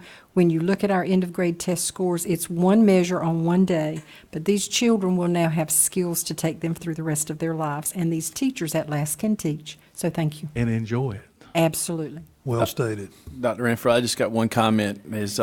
I was reflecting today when Miss Yu was up there, how much of a better student I would have been with that kind of visualization and learning through problem-based learning, because I wasn't that student that took books home and read it and retained it like that. But if you show me how all this comes to play, especially with that math problem where they were building the house and getting area and all that and trying to figure out how it's going to play into their career. Like Mike said in the meeting this morning, it was talking about budget. It talks about everyday life. It's like Monopoly. It teaches us about life and what we do with our money. And it is just unreal. So I commend you for that effort.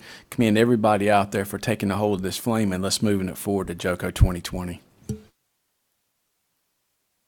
Any more questions to Dr. Renfro?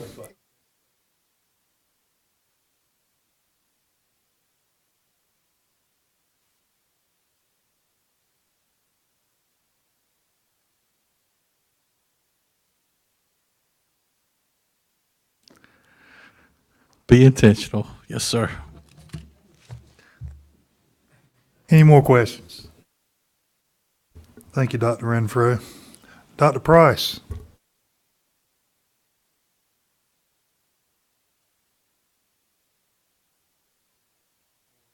I say Charles E. Price, Jr.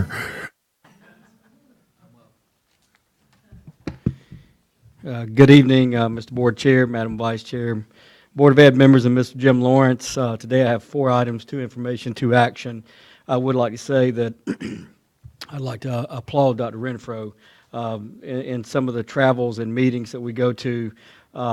It's not always that way that the superintendent is in the ditch with us and knows what we're doing in this district instructionally, and I really appreciate that. It makes this job easy.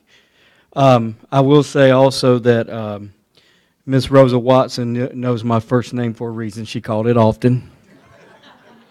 And she did say that was not an act. She did say, I know where you live. You live in Piney Grove. And if you don't get here on time, I'll come and get you.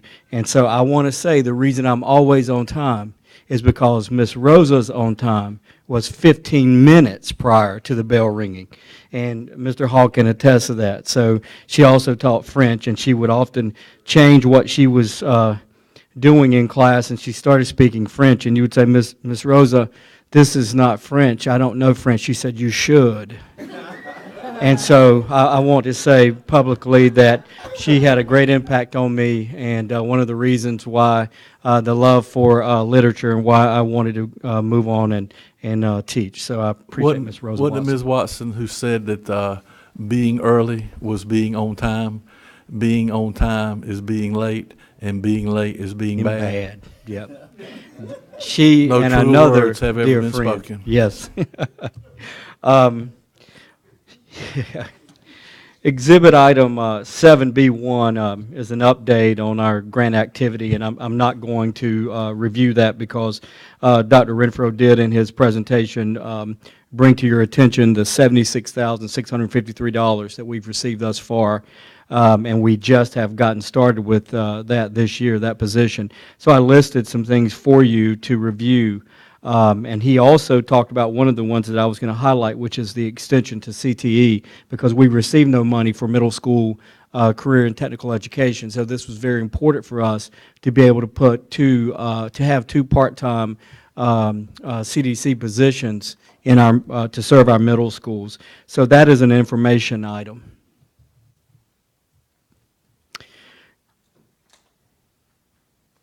Any questions? Thank you, Dr. Price. You move forward. Exhibit item 7B2 is a presentation of our partnership with RTI International. This is an information item, and we have there's been a lot discussed already. You guys witnessed it today. What you saw in the classroom at Princeton Middle and High School is a direct result of the support that RTI and these 2 individuals you'll see in just a moment, they're giving us. They've helped craft a plan. They're guiding us, and they do a phenomenal job. In 2017, Johnston County Public Schools entered into a partnership with RTI to develop pathways to personalization through competency-based education. Since then, RTI has supported Johnston County Public Schools in developing project-based learning, teaching, and learning coaches, known as TLCs, and standards-based teaching and learning. RTI has also supported our work with the Southeast Rail, recognizing JCPS as a leader regionally and nationally for its innovative work with JOCO 2020. Dr. Quick, the director of the Center for School Services with RTI International, will come up and present at this time to give you the status of this partnership. Dr. Quick.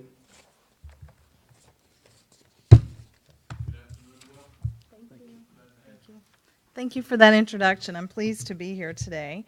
And Brandon's going to be my sidekick to make sure that I stay on time. But thank you again, and it's been a wonderful day just kind of reflecting on my home community. So it was neat to see all the members, and so I am proud to be here not only as an RTI representative, but as a Johnston County resident. So again, I'm Angela Quick, and I'm a former high school teacher, biology and chemistry. I heard you mention chemistry earlier. High school principal, and then also district and state leader. So I'm pleased to be here to talk about the work you're doing, not only from an educator standpoint, but also from a research standpoint. I do lead a center of practitioners, former teachers, principals, superintendents, and state leaders at RTI, which stands for Research Triangle Institute, not responsiveness to instruction or response to intervention. We educators get mixed up sometimes with our acronyms. But we are a 50-year-old research organization in RTP founded by college professors that were very concerned about cutting-edge leaders in the community, graduates from the university, moving on outside of North Carolina. And so it is with that lens, the former educator and then also the researcher, that I'm going to talk about your work today, of which you've seen in action, but also that you've heard a lot from Dr. Renfro. The work you're doing is phenomenal, and I'm going to talk about how it is leading the way not only in our region, in our state, but also nationally. A little bit more about what we do. You will see the work today. We work with directly classroom teachers in instructional coaching, advancing pedagogy so that students are more engaged. Problem-based learning is one of our hallmarks of work we do. We also do a lot with leaders. Since many of us are former principals, we work with the AP pipeline, trying to make sure that districts have qualified people to step into roles to lead high schools, which is one of the most difficult jobs in K-12 education. And then also strategic consulting, thinking like we are with you as partners, thinking through implementation strategies and using implementation science to make sure it's sustainable and that it lives past what we're calling today JOCO 2020, but we need to be concerned about sustainability for years after that. And then we facilitate peer networks like chief academic officers of the Big 12, largest 12 districts in the state, and also our superintendents. So I want to quickly talk a little bit about this partnership and why it's so unique and special, and then pivot to talk about the national work. You're familiar with personalized competency-based education. Dr. Renfro introduced that today. Our primary work started with competency-based education. We knew that it fit into this personalized world, this personalized work. But I do want to say one of the attributes that sets JOCO or Johnston County apart is the fact, something Dr. Renfro mentioned and kind of moved on. In this world, most people think of personalized education as technology. What devices are you using? I've been in a million conversations. Is it Chromebooks? Is it Lenovo? All of the device work is important, but what's more important is what your team here with Dr. Price, Brandon, Stephen, the work they're doing is more around academics and making sure students are learning what they need to learn to be successful after life. So that first part up at the top, competency-based education, was our big umbrella work that we are strategizing and working to implement in Johnston County. You can also see the next category around project-based learning. We are specialists in that area. I have a team of former teachers that are known in the Southeast and also are always trying to be poached to go back into the classroom to do problem-based learning training and professional development in that area. And then you can see we're also supporting Johnston County with standards-based teaching and learning, and then also supports around the teaching and learning coaches. So this is our bulk of our work, and then most recently we are also supporting you and working with you in the teacher leadership practicum, raising and elevating teacher leaders in the district so that all of this work combined synergistically can be sustained and move forward, again, past 2020, because I do believe that this work is so important that it will outlive probably us all. A couple of other things that I want to highlight. Johnston County is leading the way with this work, and I want to assure you that when we design and we work with your team of leaders here to further your work as a board, we are constantly looking at the relationship, the relevance, and the innovation. And so again, I want to highlight that innovation does not mean flashy, bright, shiny object technology, that your team is doing the innovative work, really, really difficult work around how do you shift archaic structures and systems such as bell schedules, or how do you move forward with designing competencies so students can master the content and not have to sit in an entire academic semester or a quarter. How can you design these systems so students can progress and do what they need to do and learn at their pace? So again, this is hard work. This is ambitious work. You guys are doing it, and your team here is most definitely leading the way in our state. And because of that, I want to highlight nationally, Johnston County is getting recognized. Dr. Price mentioned the Regional Education Lab. There's 10 of these in the nation, funded by the Institute of Educational Sciences. So these regional education labs pick out where are the topics, where are the districts, where are the kind of the incubation hubs and innovation hubs in the nation. And Johnston County is partnered with the Southeast Regional Education Lab, which is hosted by Florida State and RTI. And we are highlighting the work around personalized competency-based education in this REL. So it's being amplified to other states in the nation. And what's really exciting is February 23rd, you will have 4 individuals being highlighted, lifted up in the state at a statewide meeting hosted by RTI, the REL, and also DPI about the work that you're doing. So not only, again, state leadership, only district in the state moving forward with personalized competency-based education at the scale that you're doing. And I'm really proud of that, and we're excited to work with you along that journey. So a couple of last things. Another attribute that is uniquely different that the Regional Education Alliance is particularly interested in is how you are involving your business and community.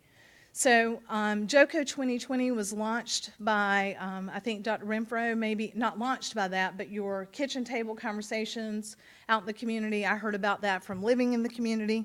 And I wanted to assure you that what's important is that this next round, we will use the feedback from the community and also use the feedback from the businesses, because the ultimate goal is to design systems that students can be successful in and carry forward in their careers. So we're going to make sure that the work we're doing, the feedback loop, listening to the community and then designing the work as we go.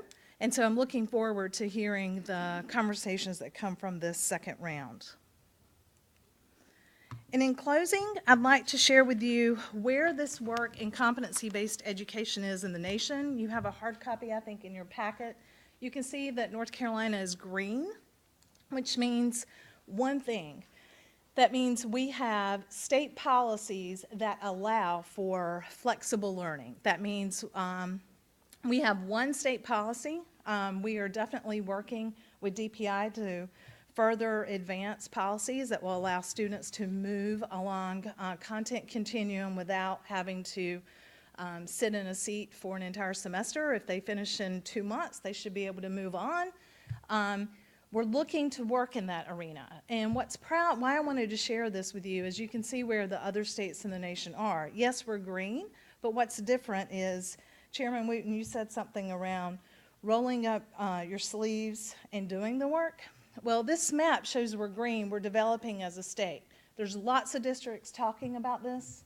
I'm in state level, national level meetings. Texas is really struggling with this. Lots of people are sitting around talking about it. Very few, and there's only one district in North Carolina that is actually doing the work at the scale and the depth that is going on, and it's Johnston County. So I want to share that with you and highlight the work of your leaders, your building level leaders, you as a board to support this work because it is very important. And again, as a community member, I'm extremely proud to partner with you. So at this time, I'll take any questions or any what ifs. Dr. Quick, we appreciate your comments. Any questions before she leaves the podium? I just want to make a comment. Princeton Middle High is not on the list And of. it should be. Yeah, because either they're doing it on their own or they were off the list. And I think the impetus is that they just take off. And that's the wonderful part. Yes, Dr. Smith, that is an oversight. We noticed that when we were sitting. We will make sure that they are added. Any more questions? Thanks for the exciting information. I appreciate it. Thank you, Dr. Quick. Dr. Price, I think my presentation on the second 9 weeks of Phase 2 JOCO 20 might have gone a little long, so I think the chairman is going to interrupt you.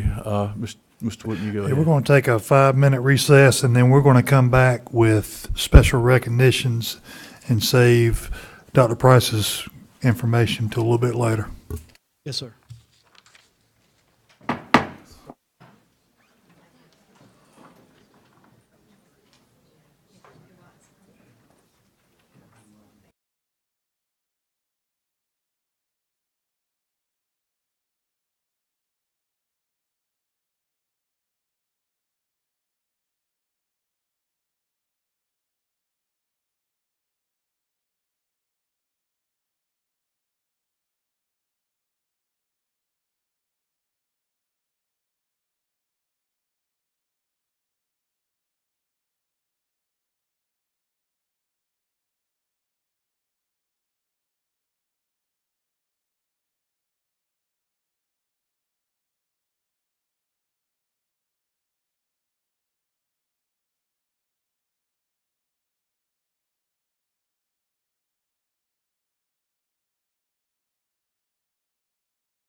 Welcome to your Johnston County Public Schools boardroom. This is your boardroom, and we'll welcome you. And looking forward to this. This is the board's favorite part of board meeting day, to see special recognition. I know all your family members here, so this is your boardroom. I know you want to take pictures, so you can come behind the board so you can get a good face shot of your student.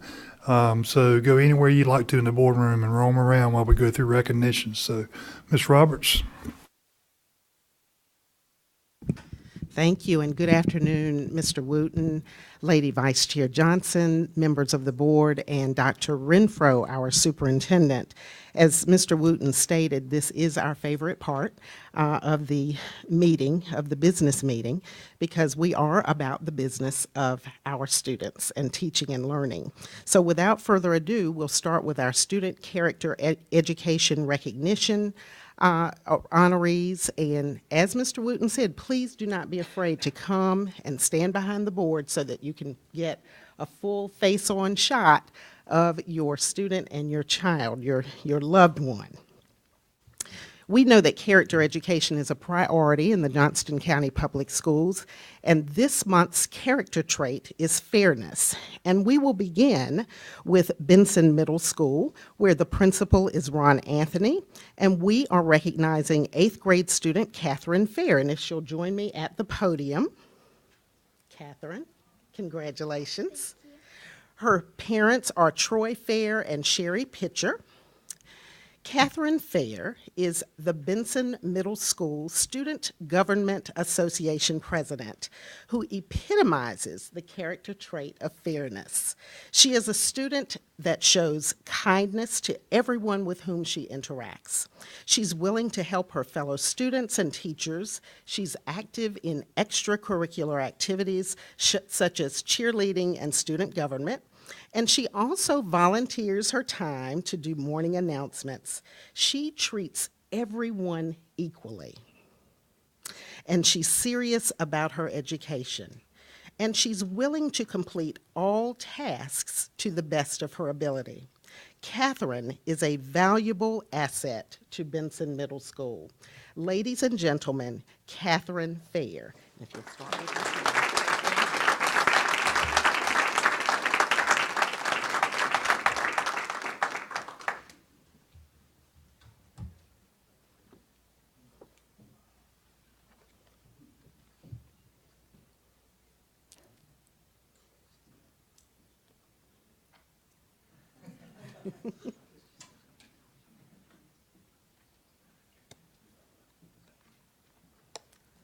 Catherine, we have something for you. We have a certificate of recognition, if you'll accept this as a small memento of our appreciation. And we also have some nice headphones with the Johnston County Public Schools logo. Thank you very much.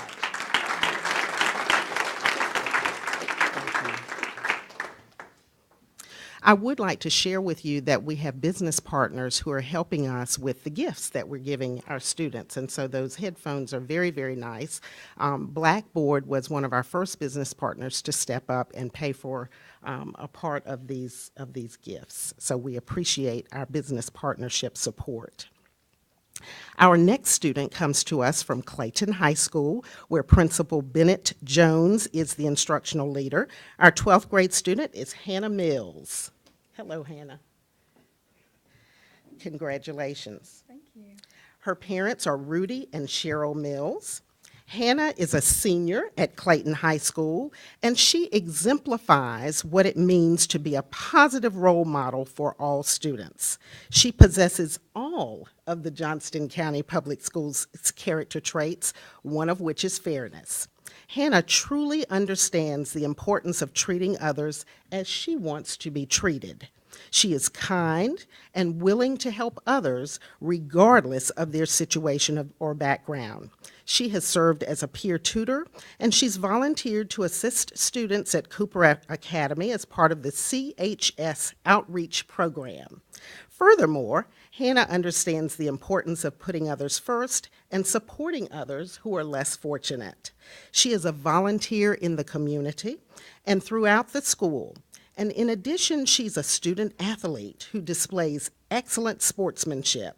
Even though she is highly competitive in practice, she helps her teammates to have the same opportunities to improve themselves through encouragement and support. As Miss Clayton High School 2017, she represents the school at various events, always demonstrating grace, a positive attitude, and a willingness to help others. In short, she demonstrates a level of maturity and strives to help others be successful. Clayton High School is proud to recognize Hannah as the Character Education Student of the Month. Ladies and gentlemen, Hannah Mills.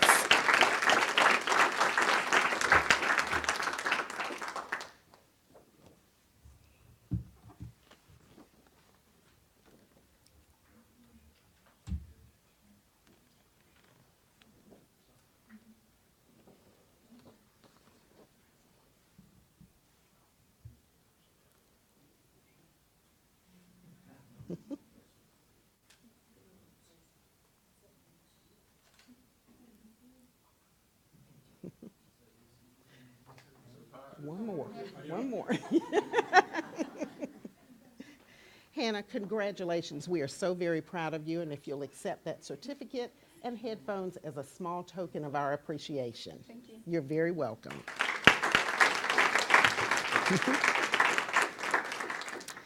Our next student comes to us from Clayton Middle School, where Catherine Trudell is the principal. Our 12th grade student is Taylor Marbury.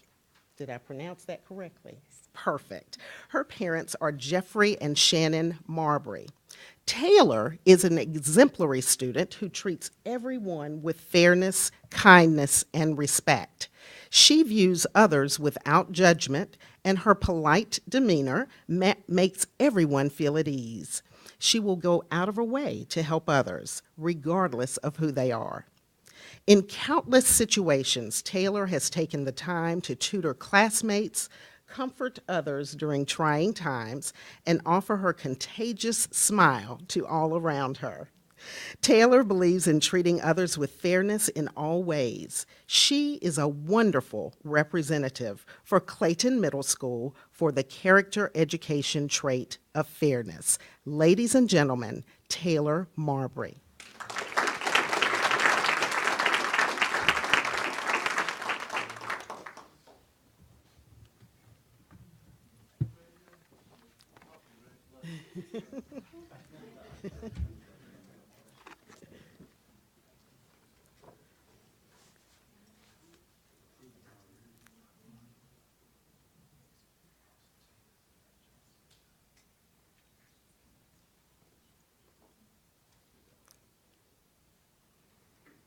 I see what they mean by that contagious smile.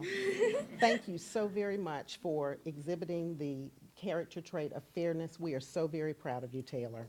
You're very welcome.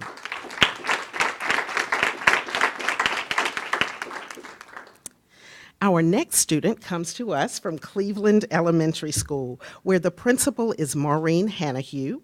Fifth grade student Donna Carter is our honoree. Her parents are Arnold and Nuru Carter.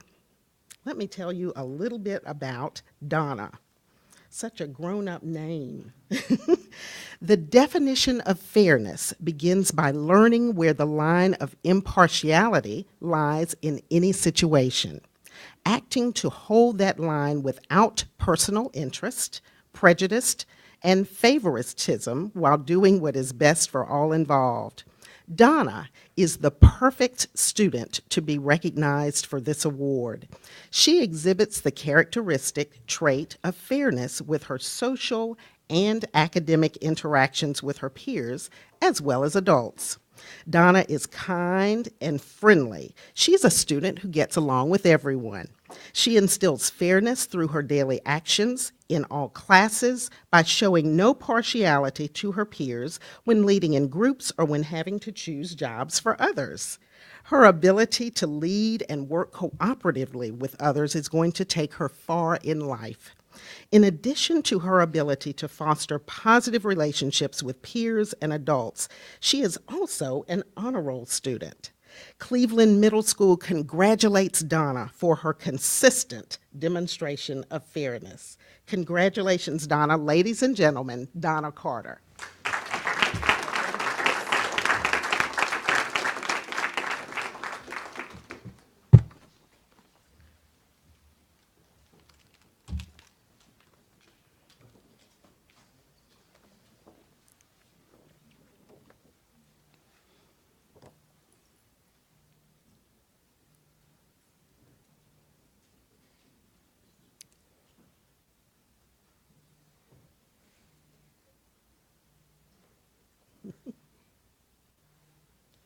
Donna, we are so very proud of you.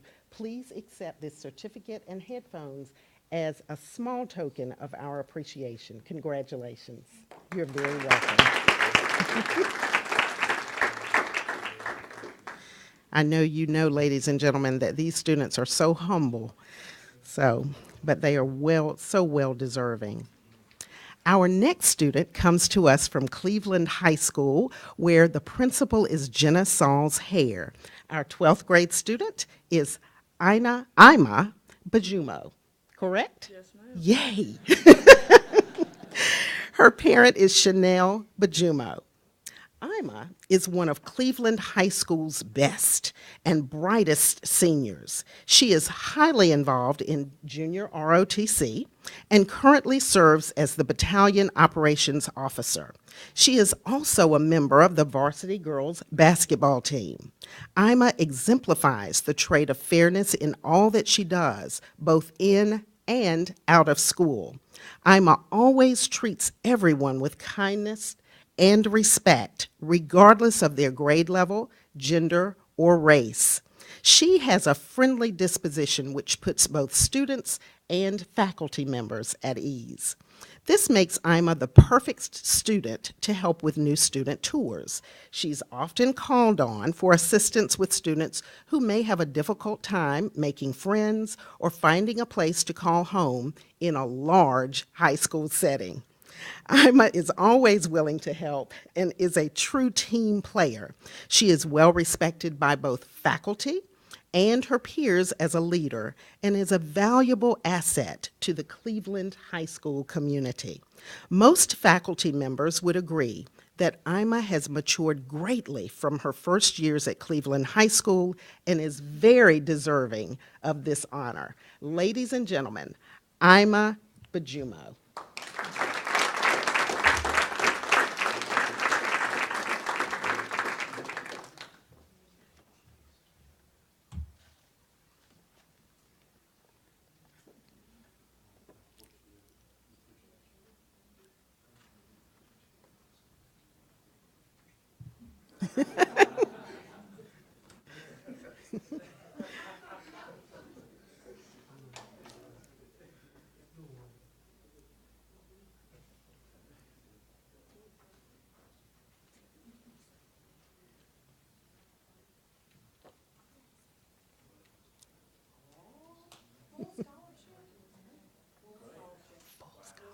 Wonderful. A full scholarship.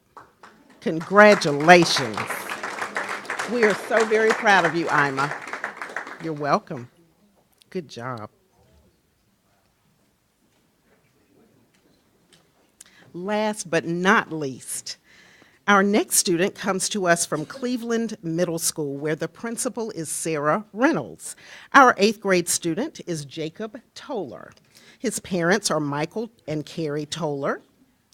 And we start here with a quote to talk about Jacob. The future with which we hold in trust for our students, for our own children. I'm sorry, let me just start that over because I'd like for you to get that quote. The future which we hold in trust for our own children will be shaped by our fairness to other people's children. That quote is from Marion Wright Edelman from the Children's Defense Fund. It is often said that a great teacher can change a student's life. What people may not realize is the impact a great student can have on a teacher's life. Jacob is the embodiment of an ideal student. He encompasses responsibility, loyalty, honesty, humanity, and decency. That's you. He is hardworking, driven, and excels at his schoolwork. He takes on leadership roles and treats all students fairly, respecting their contributions and opinions. He is not judgmental of his peers and follows the golden rule when interacting with those around him. My dad would love you. He loves the golden rule.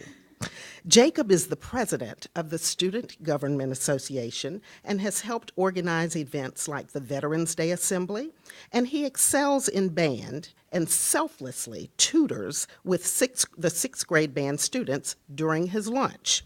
He earns the respect of his peers by always being willing to help explain difficult concepts and encourage problem solving. He is always willing to help others and is someone people know they can depend on for assistance. It is apparent that Jacob cares about his education and others around him. He will make a lasting impression on the community. And I think he's glad I'm done. I was making him feel uncomfortable. But ladies and gentlemen, Mr. Jacob Toller.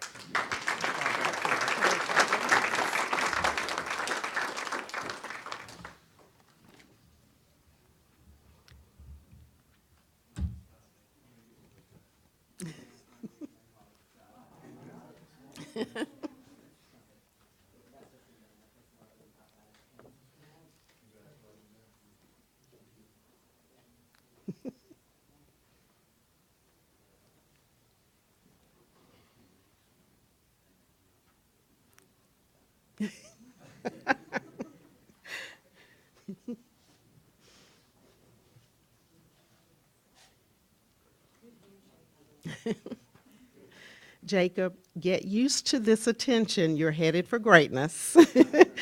We certainly appreciate your attention to fairness, and we are so very proud of you. Please accept these as tokens of our appreciation. Thank you. You're very welcome. Congratulations.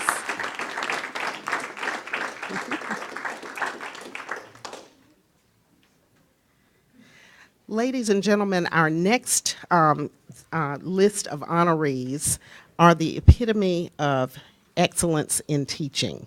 So we had our students, you know, we're all about teaching and learning. So we had the learning, now the teaching.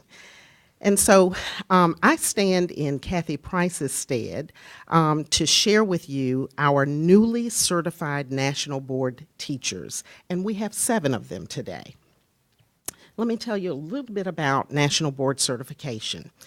It is a rigorous multi-year process of self-reflection and growth, sponsored by the National Board for Professional Teaching Standards. Now, the mission of this organization is to advance student learning and achievement by establishing the definitive standards and systems for certifying accomplished educators. Each year, many teachers complete the National Board process, but less than 50% are successful in earning this credential. The National Board for Professional Teaching Standards recently announced the names of the newly certified National Board teachers. Now, we have 259 teachers who are nationally board certified in the Johnston County Public Schools, and the number keeps getting larger and larger. And what we'd like to do as well is recognize our National Board District Liaison, Lauren Sabo, who is currently a TLC at Clayton Middle. She has organized and facilitated our district's National Board support sessions for the past few years, and this is the last year she will facilitate the support sessions. So after I introduce our newly certified teachers, we have some gift bags in the corner, and we would love for our board and our superintendent to actually present those bags to our newly certified teachers. So without further ado, our newly certified teachers, and if you'll step to the podium as I name you, so you can get in the camera, okay? And is everyone ready? Come right on if you'd like to take pictures. I'll give you a few seconds.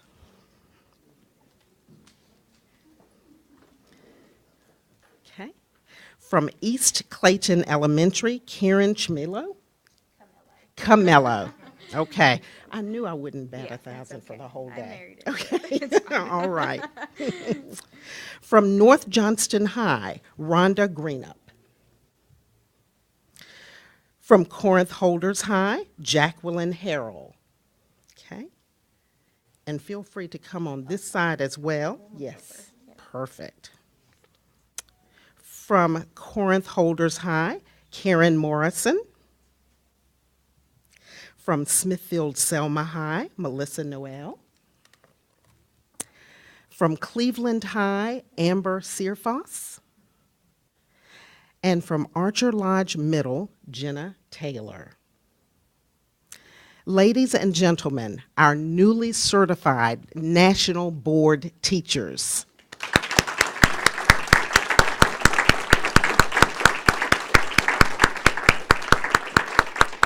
And if we'd like to get a picture in the horseshoe, I will get the gifts. So if you'll join the board in the horseshoe, and I'll get the gifts so that we can.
Oh, yes. Thank you.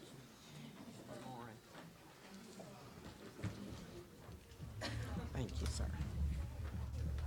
Yes, absolutely, absolutely. Yes, be happy to. Thank you, sir. Yes. Okay, you're welcome. Now, I'm sorry? Oh, absolutely. I mentioned to you that when our honorees are asked to come to the board meetings, they are usually full of humility, and that would define Lauren Sabo as well, because you notice she did not step forward to take a picture with the group, and so I'm going to call her out by herself. Lauren, if you will step to the podium.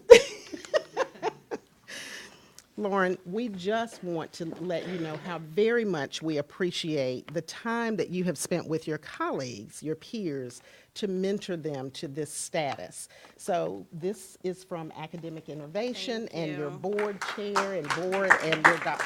Renfro.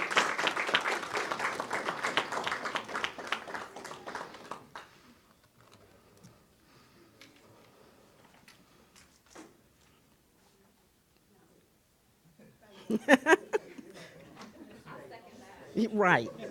She's staying. Thank you, Ms. Sabo. Miss Sabo is a special person in the Renfro home because she was Trisha's, I think, fourth grade teacher, Miss Sabo. And please do not have any trepidation about her not serving in this role anymore, because she is transitioning from classroom teacher to hopefully administration here in the Johnston County Public Schools. But she is a master teacher and will be a tremendous administrator as well. And one last note about, yes. One last note here is that Kathy shares with us that the renewal remains the same, but will be revised in the next few years. So beginning in 2021, the 10-year renewal certificates will change to a 5-year, and that new process will be called maintenance of certification. So we wanted to share that with you, that things are changing just a bit. Our next recognition is the West Johnston High School gymnastics team, and I will ask our Director of Athletics, Mr. Brent Walston, to do the honors. Thank you, Ms. You're Roberts. very welcome. Good afternoon. It gives me great pleasure to recognize the first team championship in West Johnston scholastic history as the gymnastics team. The West Johnston High School gymnastics team won the North Carolina High School Scholastic Gymnastics State Championship Saturday, January 27th at the Raleigh School of Gymnastics. Ladies, the team today is represented by Trinity Wood. Trinity, if you'll come forward. Alexa Baggett. Lilia Brzezowski. Carly Chapman.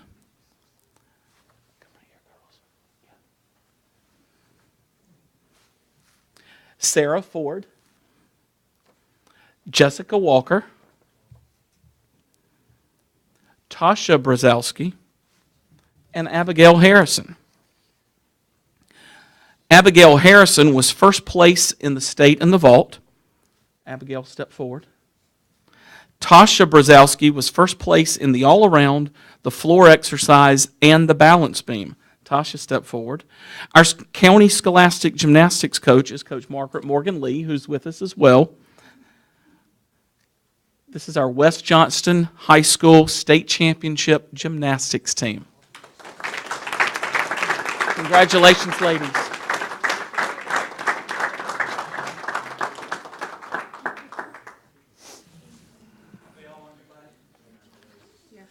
They are. No seniors.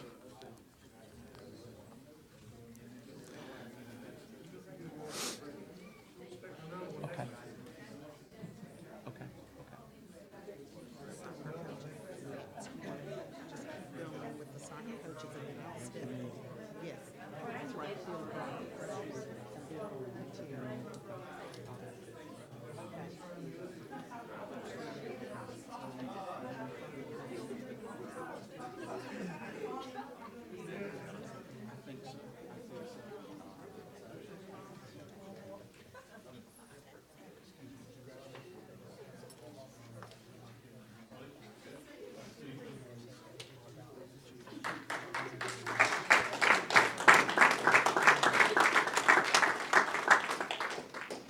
Our next recognition will be brought to you by Kirk Denning. Good afternoon. Mr. Walston, come forward.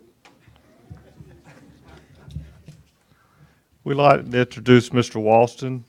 Mr. Walston was inducted into the Field of Honor for the North Carolina Soccer Coaches Association of class of 2018.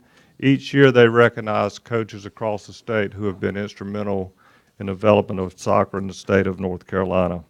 Mr. Walston served as soccer coach at Hunt High School, North Johnston High School, and then last at Corinth Otis High School. But congratulations on Mr. Walston getting nominated and inducted into the field of Hall of Fame. Congratulations. He didn't want to tell anybody about the honor. Dr. Renfro was sort of able to pull it out for him, but we're very proud of him.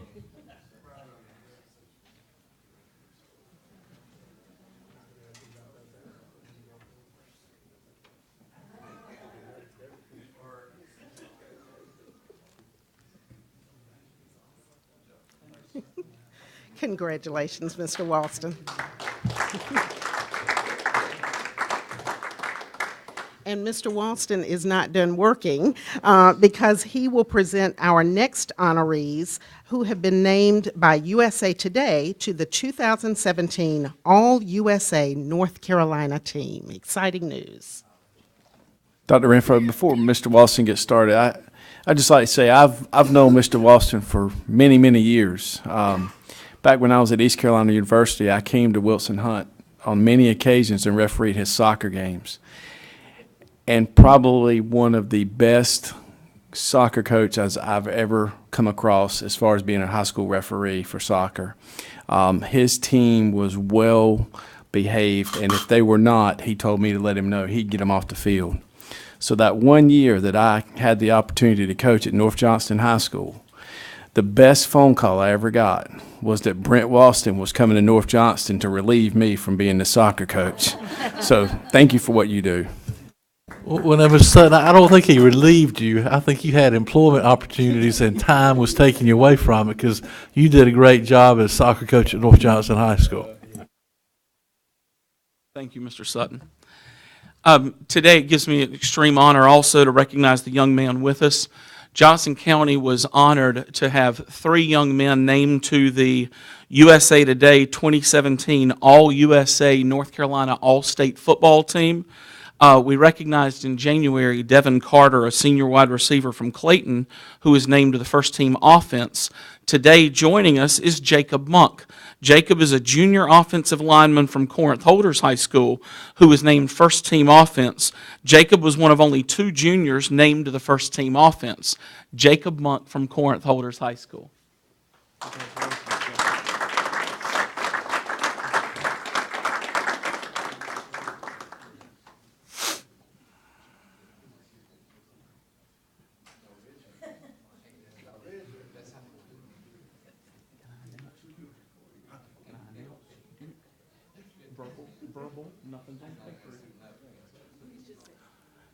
Jacob has verbally committed as a junior to Duke University.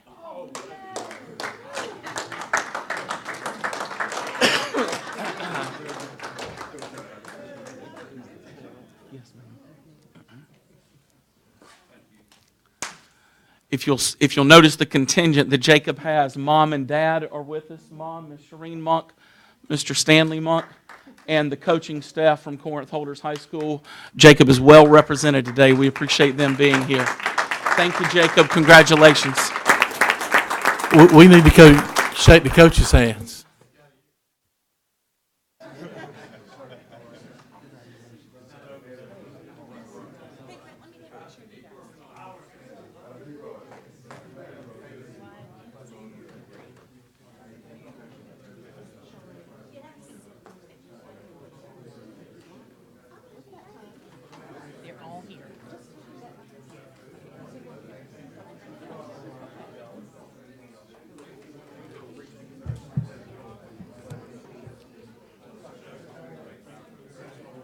Congratulations. Thank you for what you do.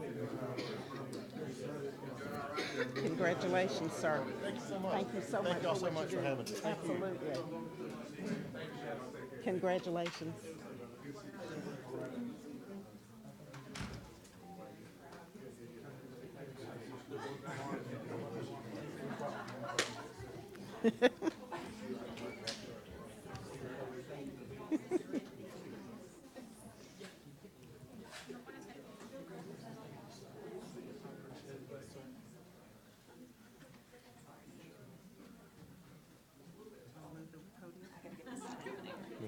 Just a little bit taller.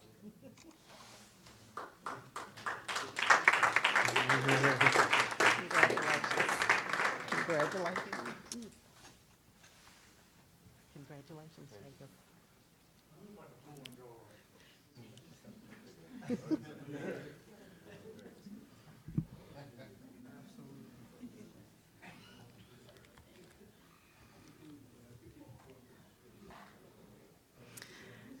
I think we're having our own party today because we have so many recognitions for you, and we're so proud to present to you our next slate of honorees. And these young people are from the 2018 annual Math Counts competition, and I believe they've already attended the regional competition as well. So if you'll join me at the podium, young people, I'd like to introduce you, and we'll tell you a little bit. Just come right on. If you'll start on this side so we can see you, because there's a camera there and we want to make sure, yes. We want to make sure we document this. 98 middle school students representing 11 middle schools in Johnston County participated in the annual Johnston County Public Schools Math Counts competition on January 30th, 2018. The following students and team won awards during the competition. And as I call your name, if you will step forward so our board chair and our superintendent and our board members will know who you are. The overall individual student winner from Smithfield Middle, first place, was Jude Reese. The countdown round winner, first place, also was Jude Reese from Smithfield Middle. Team winner, first place, Smithfield Middle Team Octopi. The team members are Catherine Seppin, Ashley Hernandez, Jason Lopez Villanueva, Jude Reese, and our coaches are Gary Boyd, Kay Boyd, and Patience Hill. Thank you for what you do, and we certainly salute you.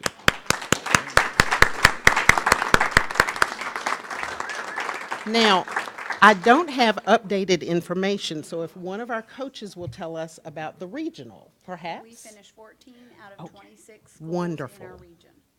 Wonderful. Our board and superintendent would like to salute you, so if you'll go around the horseshoe and shake hands.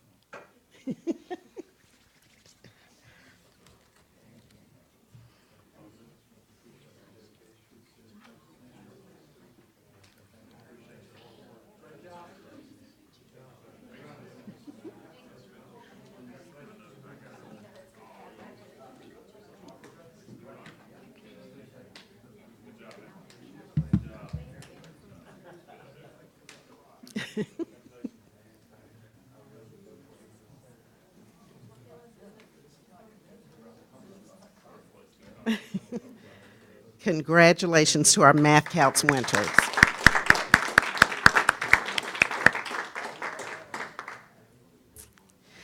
Our next recognition item is for the 2018 Poetry Out Loud recognition. And if you'll join me at the podium, come right on. Yes, this is fine.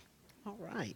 7 students from several Johnston County high schools competed in the district competition of Poetry Out Loud in the Johnston County Public Schools Original Poem Competition on Tuesday, January the 16th at Johnston Community College in the Tart Auditorium. There were 2 competitions that evening. The first, Poetry Out Loud Recitation Competition, is sponsored by the National Endowment of the Arts and the Poetry Foundation. 4 Johnston County High School students competed in this competition. The Johnston County competition was for Best Original Poem. This contest is sponsored by Johnston County Public Schools. There were 3 participating Johnston County High School students. The recitation winner is Kylie Van Ryn, from West Johnston. And the name of the presentation was To Cupid by Joanna Bailey and Self-Help by Michael Ryan. Kylie Van Ryn. Her school coordinator is Emily Scott, and her parents are Marlo and David Van Ryn. The original poetry winner is Mia Lopez Ramos from Early College, called Last Onset. Her school coordinator is Amanda Rowland, and her parents are Regina and Diego Ramos Lopez. Ladies and gentlemen, our Poetry Out Loud recognition honorees. I'm sorry. Feel free to come up and take a picture.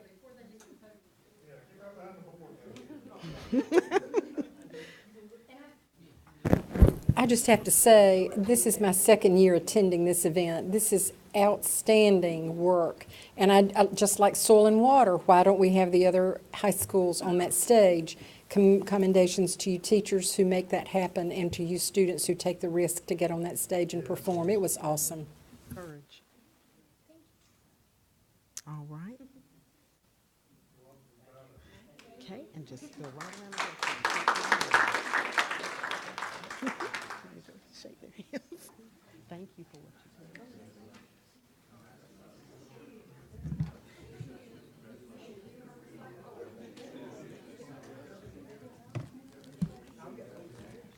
Public information. Public information.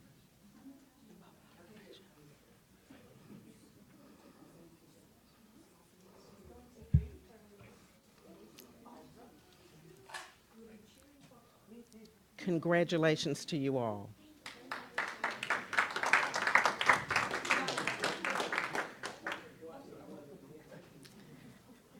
Our next honorees have to wait until the very last minute because they're actually working. They're in the sound room and all over the building helping us with our recognitions because we are recognizing now our Johnston County Public Schools Public Information Office for being awarded gold for their products.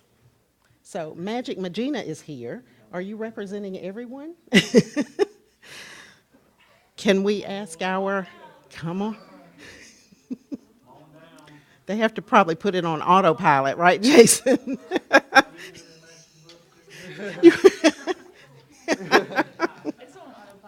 It's on autopilot. Don't tell them that. I do a job. Somebody has to put it on autopilot. Okay.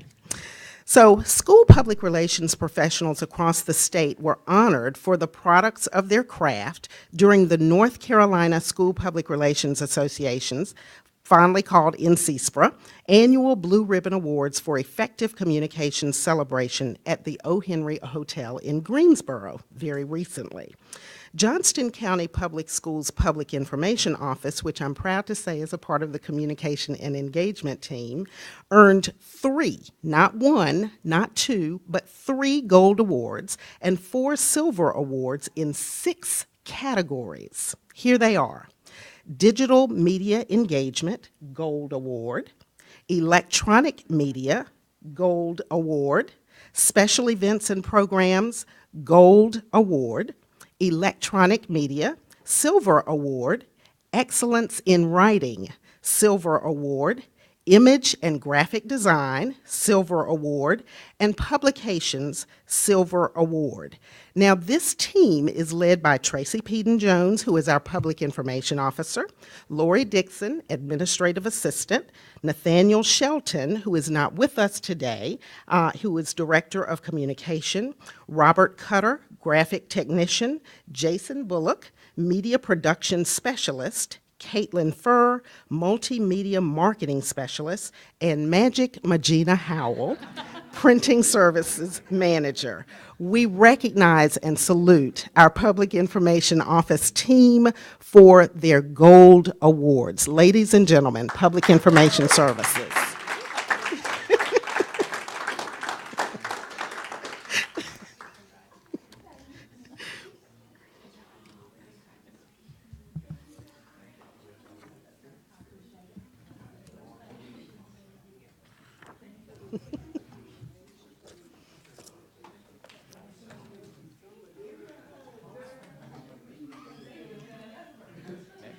Yes, you are next. Congratulations.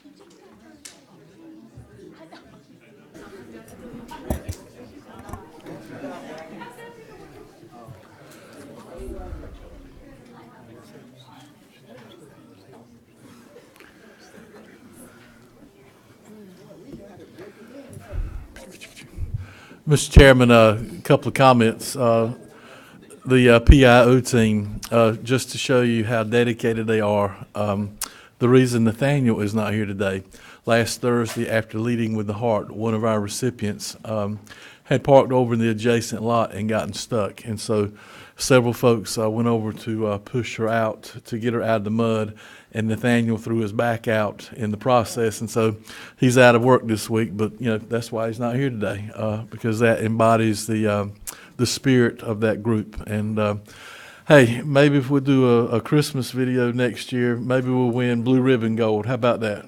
Can we do it? Will you support that, Mr. Chairman? Yeah, and I would like to say that they are the face of Johnston County Public Schools. That's what everybody sees out in the marketplace and all the stakeholders. So, I see it. They're there before everybody gets there, and they're there when everybody leaves, and they make it happen. So I appreciate everything they do.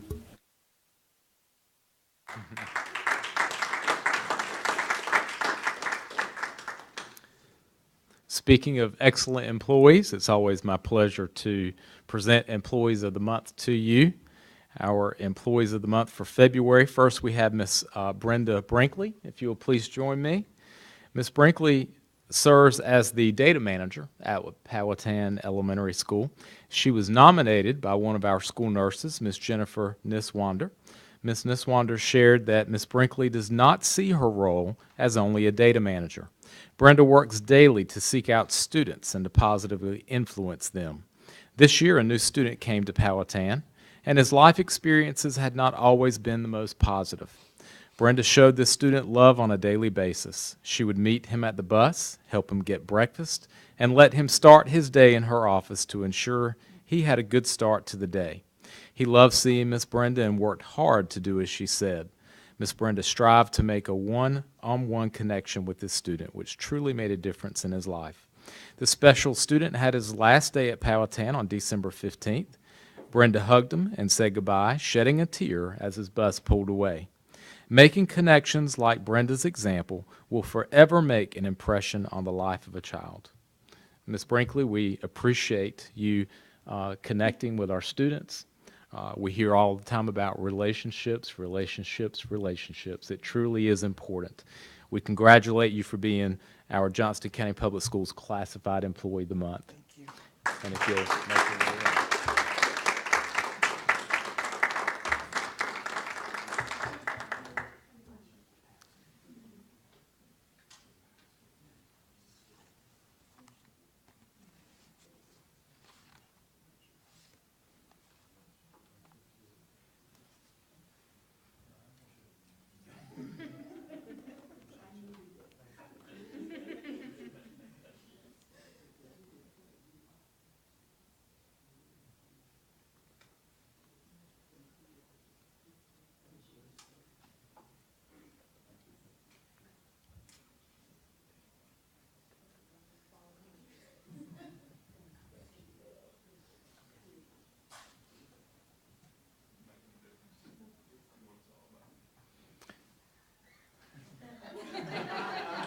And not quite finished. We also have this certificate for you, a gift card and a keychain. Okay, Thank you so much. Congratulations. Our Certified Employee of the Month, Miss Jennifer Alford. If Miss Alford would please come and join me. Miss Alford serves as a third grade teacher at Riverdale Elementary. She was nominated as Employee of the Month by Allison Lawhorn, a parent and a teacher in our school system. Ms. Lawhorn shared that Ms. Alford found a way to communicate with students virtually and see her students regardless of the weather. She took time out of one of our recent snow days to share a lesson on cause and effect and to review word problems with her students. It's our understanding the majority of the class participated in this virtual activity. It was a way to engage the students while out of school. Ms. Alford is always looking for ways to go above and beyond in the classroom. In addition to everything she does in the school day, she also takes time once a week to offer extra support for students. This parent says that she is beyond thankful for all of her efforts. We certainly appreciate all of you doing that in our school system. Congratulations for being our Certified Employee of the Month. Thank you. You can make your way around.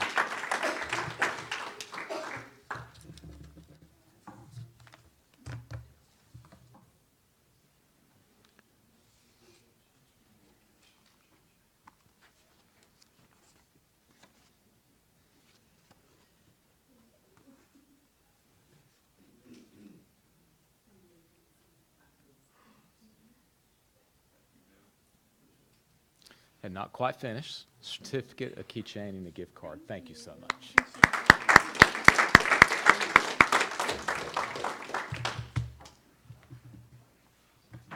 Two-minute break, we'll change.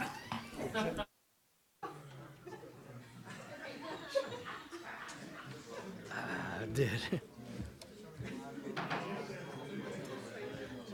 2 minutes.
So I have two items left. Both of these are action items.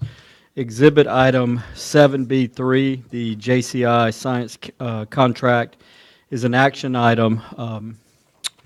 Let's see. This contract constitutes and expresses the entire agreement and understanding between Johnston County Public Schools and Johnston County Industries concerning the refurbishment of science kits and delivery pickup to and from schools. There has been considerable discussion regarding science kits, the cost of refurbishment and delivery, and how these costs may be reduced.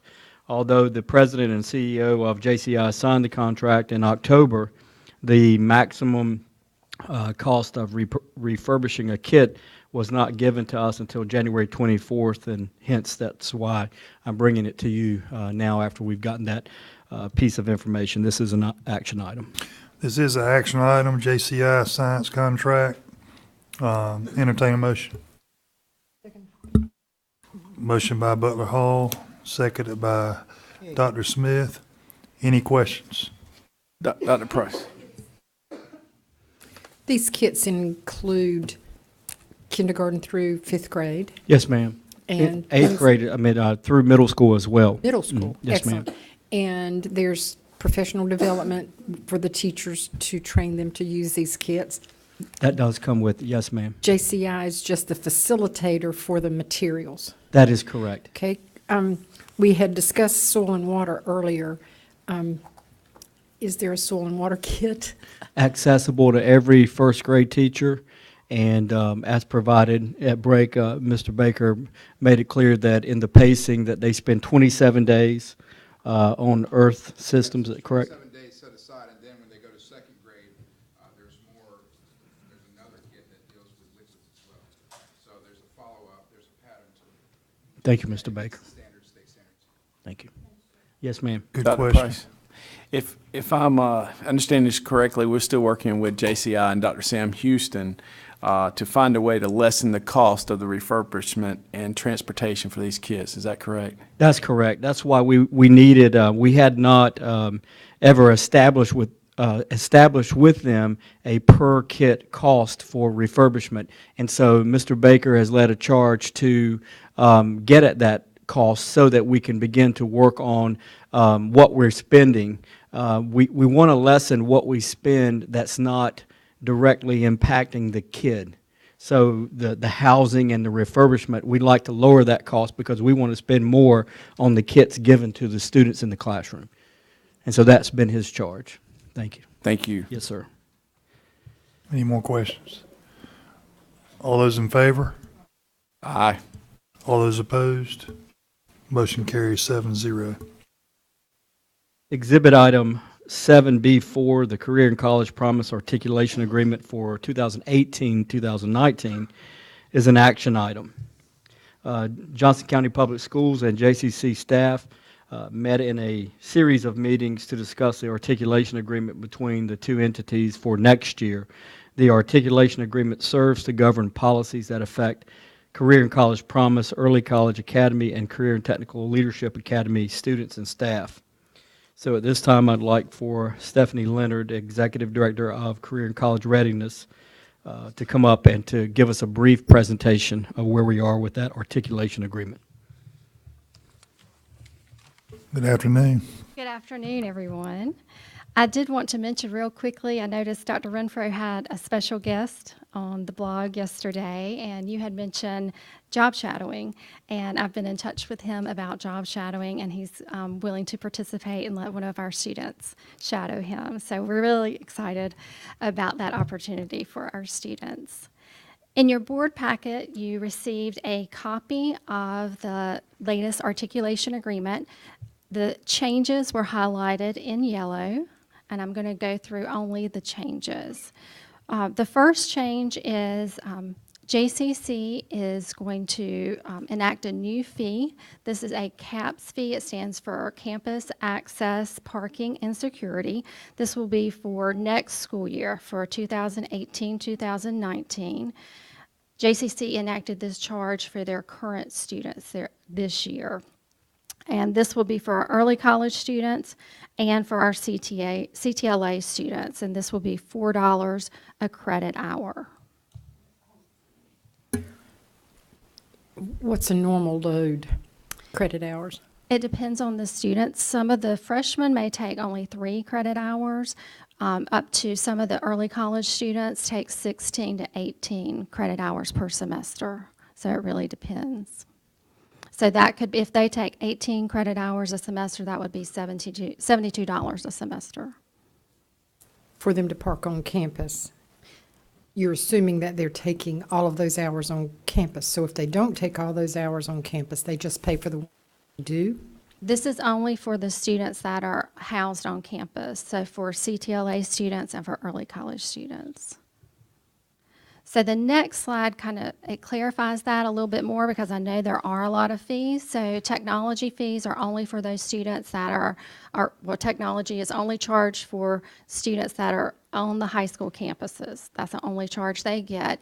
For students who come to JCC for a class, or if they're online, they are charged the technology and the student activity fees.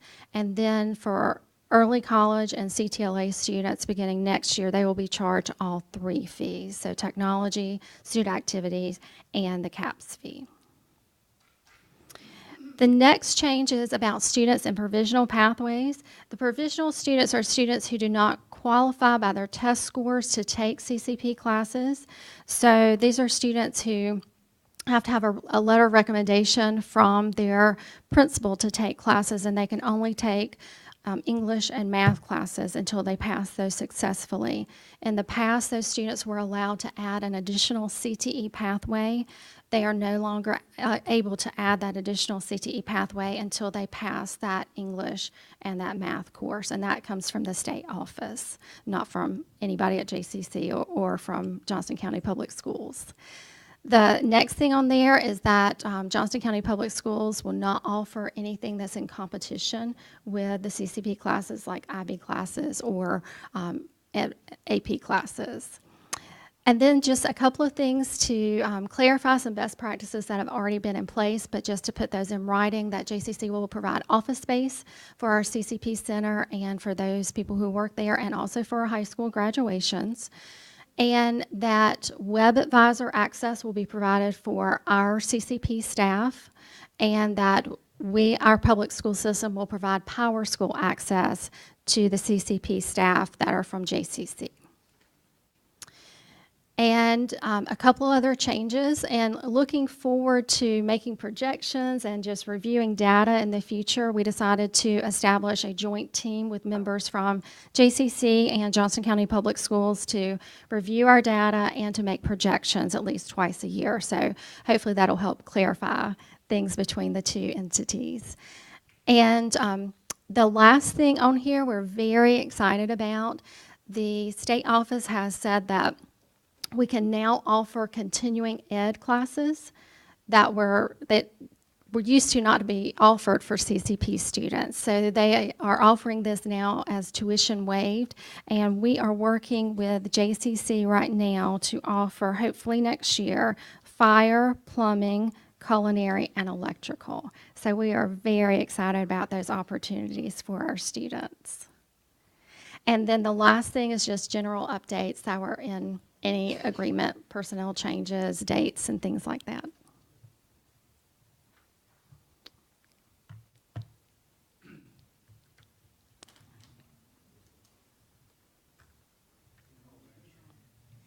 Chair's question, but are there any questions at all? I just got one. I know we've done a lot of work in reviewing everything, but are we taking into consideration the students that may be on the low socioeconomic status for these CAP fees? We will follow the same process we have for the AP exams. So students who meet free and reduced lunch qualifications will not have to pay. Any other questions? Dr. Renfro? I was just going to commend Ms. Leonard for doing an outstanding job with the presentation. Thank you. I do have one question that just popped in my head. When you were going through those last 4 areas, you mentioned fire science. That's not in competition with our fire academy, is it? No, it is not. These classes would be offered during the school day. They're continuing ed classes. The thing that is the only catch with these continuing ed classes is students don't receive high school credit for these classes. So for instance, if a student's going to do one of the plumbing tracks, then they would come to JCC. I think we're working on the times, but from like 8 o'clock in the morning until 3 for one semester, and then they would have to go to one of the choice academies and do their high school work there in the evenings. If there's no further questions, entertain a motion. So moved. Second. Motion by Ronald Johnston, second by Todd Sutton. Any other questions? All those in favor? Aye. Aye. All those opposed? Motion carries 7-0. Ms. Gill is engaged in another opportunity at this time, so we're going to move to 7D for Mr. Vetrano.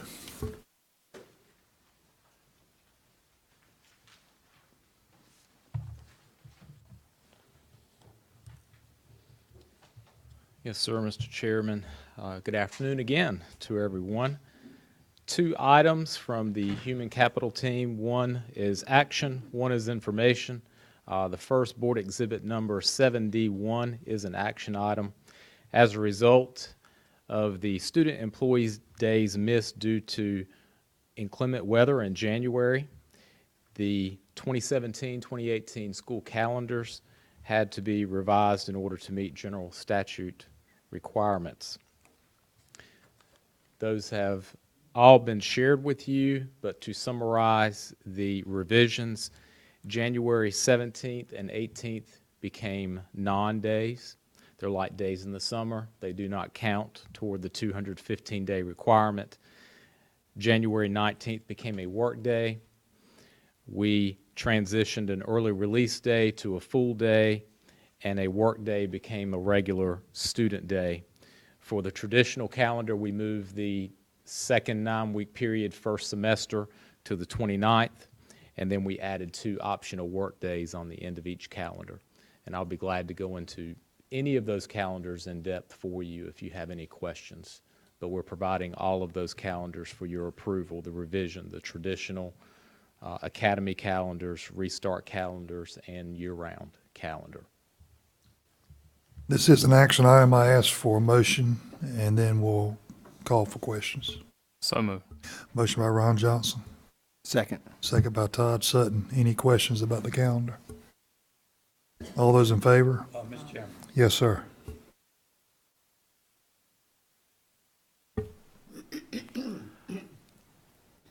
Did this affect, didn't change the end of schools? Not for exam students. schedules, and did it, or did For it? exam schedules Yeah, for the end toward of the the end of school school. year? No, sir, not That's my not- understanding, because the last day of school for students has Right, remained okay, the same. okay. Good deal. Optional work days have been added for staff, though. Any further questions? All those in favor? Aye. All those opposed? Motion carries 7-0. All right. The next item, Board Exhibit number 7D2, this is just information. We typically provide this report to you earlier in the school year, but the State Board of Education just released this information, I believe, at one of their most recent meetings, so we wanted to share this with you. Each year, as you know, the state of North Carolina requires LEAs to analyze their data on why teachers leave their district and report this information to the Department of Public Instruction. In past years, as you know, we've referred to this information as teacher turnover data. But last year, if you recall, DPI eliminated the term turnover from the annual report. Now they use the terms attrition and mobility. If you recall, attrition is a reduction in the number of employees due to employees leaving the system and can be measured at the state or LEA level. Mobility refers to the number of employees who left our school system and transferred to another system in the state. And since DPI is calculating the attrition rate differently, we have to be careful in attempting to compare these last 2 years of data with data from years ago. What we do report to DPI, though, has not changed, as you can see on this slide. School districts must compare a list of teachers who were employed in their school system on April 1st of 2016 to a list of teachers who were still employed with their district March 30th of 2017. So at the end of that 1-year time frame, we determine who has remained with us and who may have left. Those individuals who are no longer with our school system are considered attrition. Attrition at the state level means the teacher is no longer employed in the state. Attrition at the local level means the teacher is no longer employed in the school system. As you may recall, prior to last year's report, if a teacher was still in our school system but no longer serving in a teacher role, they counted as teacher turnover. Now, as long as they remain in our school system, they are not considered turnover, or as is now called, attrition. So that's a good thing. After analyzing our data, we wanted to share some statistics with you. I think you'll be happy with much of the information that we're sharing with you today. This graph displays some of our surrounding counties. The green bar represents the state attrition rate. Again, that's the percentage leaving the LEA and no longer in the state system. As you can see, our attrition rate is lower than the state average and lower than all but one neighboring county. So that's a great thing for our district. The yellow bar represents the mobility rate. Again, mobility, the percentage leaving our LEA to transfer to other school systems in the state. Our mobility rate is lower than the state average and lower than all but one neighboring county. Again, a great statistic. The complete bar represents the LEA attrition rate, which includes state attrition rate plus mobility rate. And so when you look at our LEA attrition rate, the complete bar, it is below the state average and below every single neighboring district. So that's great news. As we shared with you last year, a recent addition to this report is now called the teacher recoupment rate. This gauges how well LEAs are able to attract teachers from other school systems in the state. On this chart, which compares our district again with neighboring systems, we would actually want to see a higher rate, meaning we're employing a higher percentage of individuals from other districts. While we're higher than 2 LEAs, 3 of our neighbors do have a higher recoupment rate. Okay, so low rates of teacher recoupment may mean that the district is having to hire more new teachers to the profession or go out of state to hire teachers. So for this reason, it's important for our district to continue, as this board certainly has, to seek innovative strategies to attract the most effective and qualified teachers.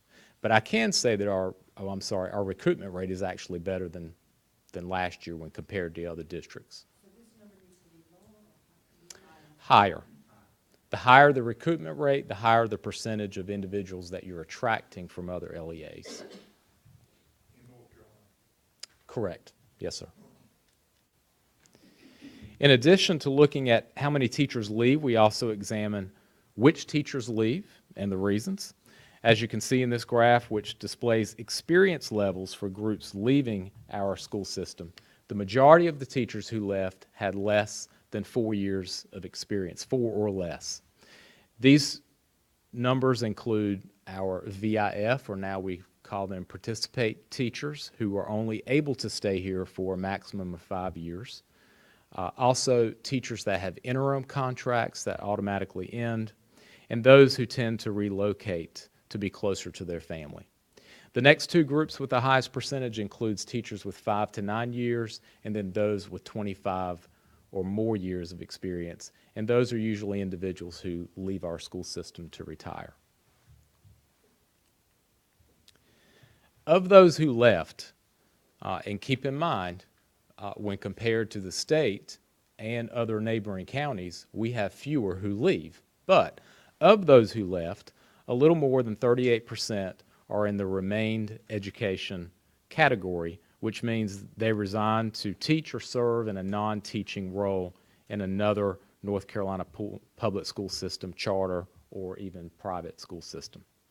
About 30% left for personal reasons. That could be things like family responsibility, to continue their education, to relocate, to teach in another state, health, career change.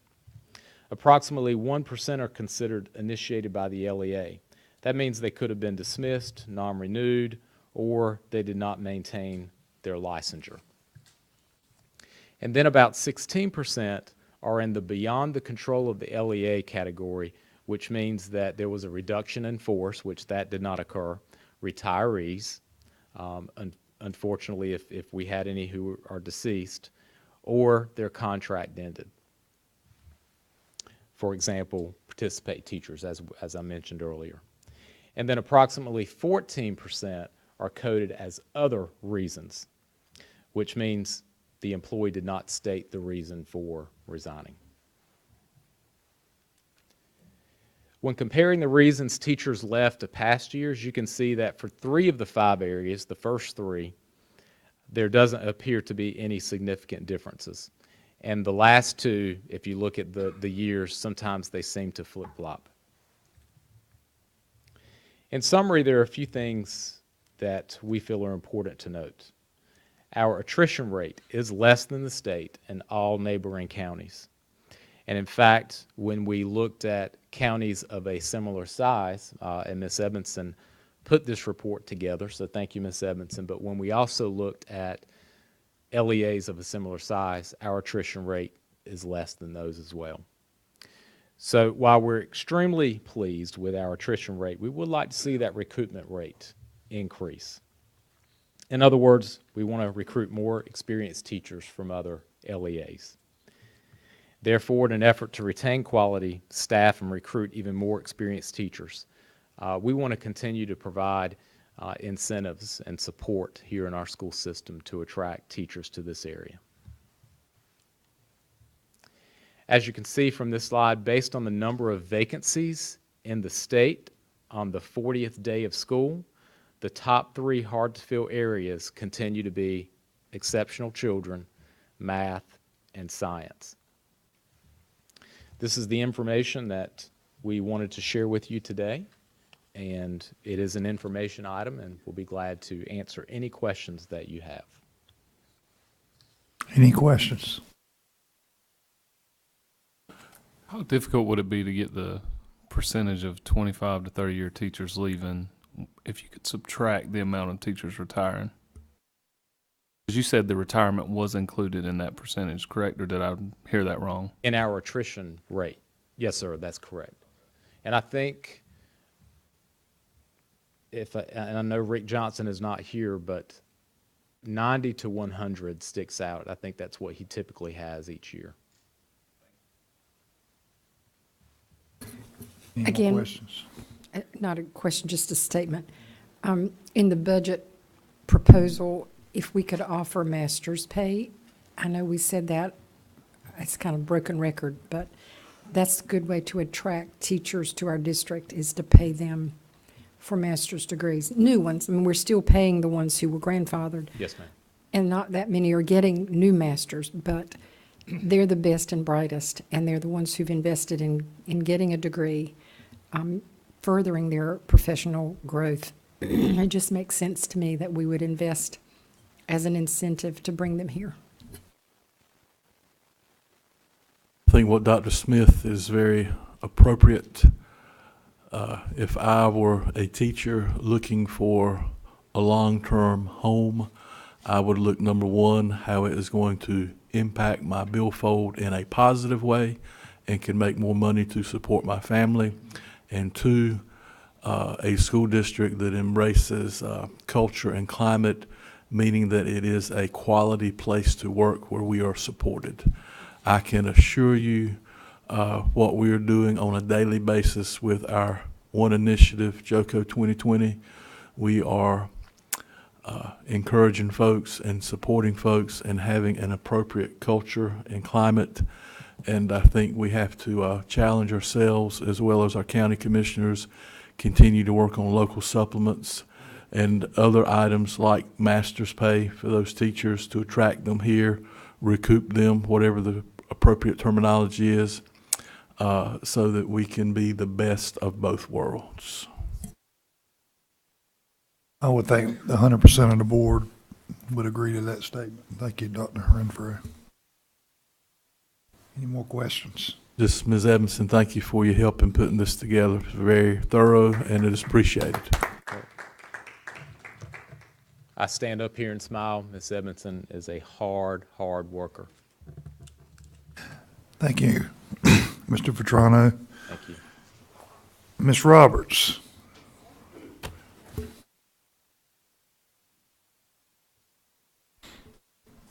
Tell us what's going on with the news coverage. Yes, sir. I know you've had a long meeting, but it would behoove me to always just encourage you to subscribe and to watch, and hopefully you're able to partake and see how much Johnston County Public Schools is covered, and because we are leaders in teaching and learning, and people are so very excited about the work that is being done in our classrooms. So just wanted to encourage you to continue to do that. And also with our Save the Dates, the week of February 5th through the 9th, just wanted to share with you, was National School Counselor Week. And I know that you have given paid homage to our school counselors, but we just felt like we should mention that during this board meeting. And of course, as many of you have shared, Bus Driver Appreciation Week is this week, and we so appreciate those who bring our students, our young charges, to school, to school and back home every day. So you have your Save the Dates, and if you'll continue to support us, we would appreciate it. Thank you so much. Thank you, Ms. Roberts. Also on the Johnston County Planning Board, probably one of the longest meetings I went to last month, and numerous subdivisions approved, and did have an opportunity to share some lunch with the Commissioner's Chair, Dr. Renfro, and I, and shared about the growth of Johnston County. And, we just recently had the ORED information data for Johnston County as well. But I'm confident that the collaboration between Johnston County Public Schools Board and the Johnston County Commissioners will be open, and they realize the growth that we're blessed with in Johnston County, and I think we can agree to some type of solution of handling that growth. So I look forward to that. Mr. Chairman, Mr. Sutton had a question, and I'm not sure all the board members heard, but he wanted to know approximately how many miles our buses traveled each day, or how many students were on our buses. We have close to 300 buses on the road each and every day. Those 300 buses transport just a little over 23,000 students each and every day. Remember, we're just over 36,000, so 23,000 ride buses. And collectively, those 300 buses travel over 27,000 miles each day. And, 27,000 miles, is that from like here to the moon and back or something like that? It's a long ways. So, but thank you to Ms. Peden Jones and her folks for having that information at hand, because that was a topic on our vlog yesterday. I believe that Zappa was giving me, it was to California and back every day. It's more than that, because I Googled it yesterday. That's only there and back 6 times. That's how you can put a gauge on how far it is. So. And do we have a copy of the Save the Date? My sheet is just blank. Save the Date, do we have a copy of that? There's nothing on the. Is this it? It's in the agenda, but I can provide. Any of the dates? But there's no date. No dates. There's nothing on here.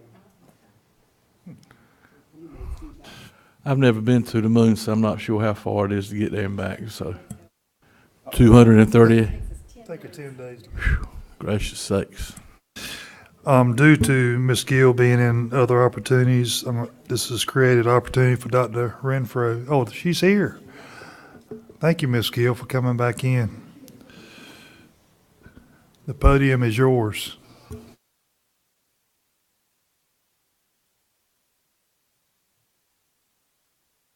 Good afternoon or good evening, it's getting to be. Thank you so much for accommodating a change in schedule that I needed to attend to.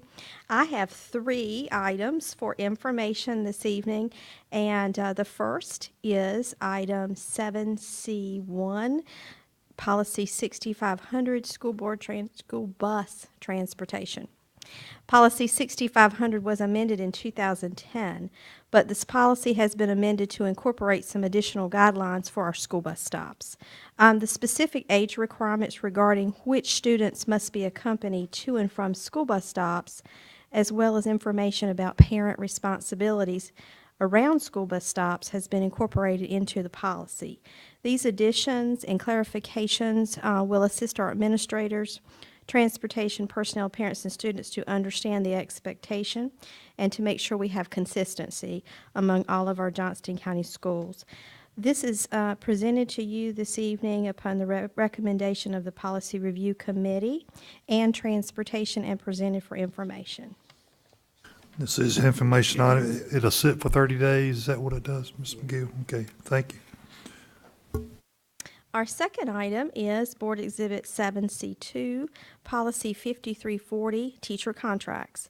Policy 5340 was last updated June 8th of 2004.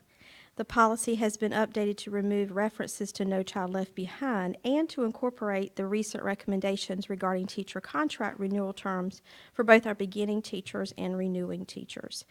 This is a very new, comprehensive policy addressing teacher performance expectations, superintendent's recommendations for determination of their contract length, teacher dismissal, and non-renewal. The amended policy will clarify our processes and expectation in regarding to the teacher's contract administration. Gives great detail, and it's presented upon the recommendation of policy review as well as our human capital department today. This is an information item. Any questions? Thank you, Ms. Gill. And my final item today is Board Exhibit 7C3, Policy 1100, Board Member Opportunities for Development. The policy was amended in 2016, but we have received recommendations from the North Carolina School Boards Association in regards to approved resources for training, as well as legal requirements for the number of hours and the frequency of training.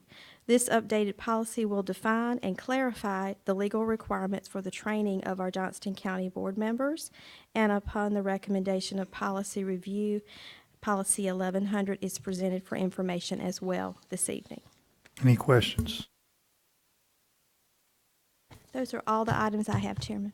Thank you, And I Ms. did Gill. not greet you all, and sorry about that. No problem. That concludes our open session items. There is a board meeting scheduled for March 13th, 2018, starting at 4:00 p.m.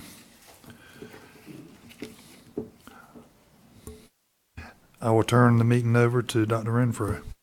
Thank you, Mr. Chairman. At this time, I'd ask that we enter into executive session for the purpose of consulting with our board attorney to discuss personnel items in accordance to the North Carolina General Statutes 115C-319 and 143.318.11, subsections A1 and A3. So moved. Motion by Mr. Johnston, seconded by Mr. Sutton. All those in favor? All those opposed? Motion carries 7-0.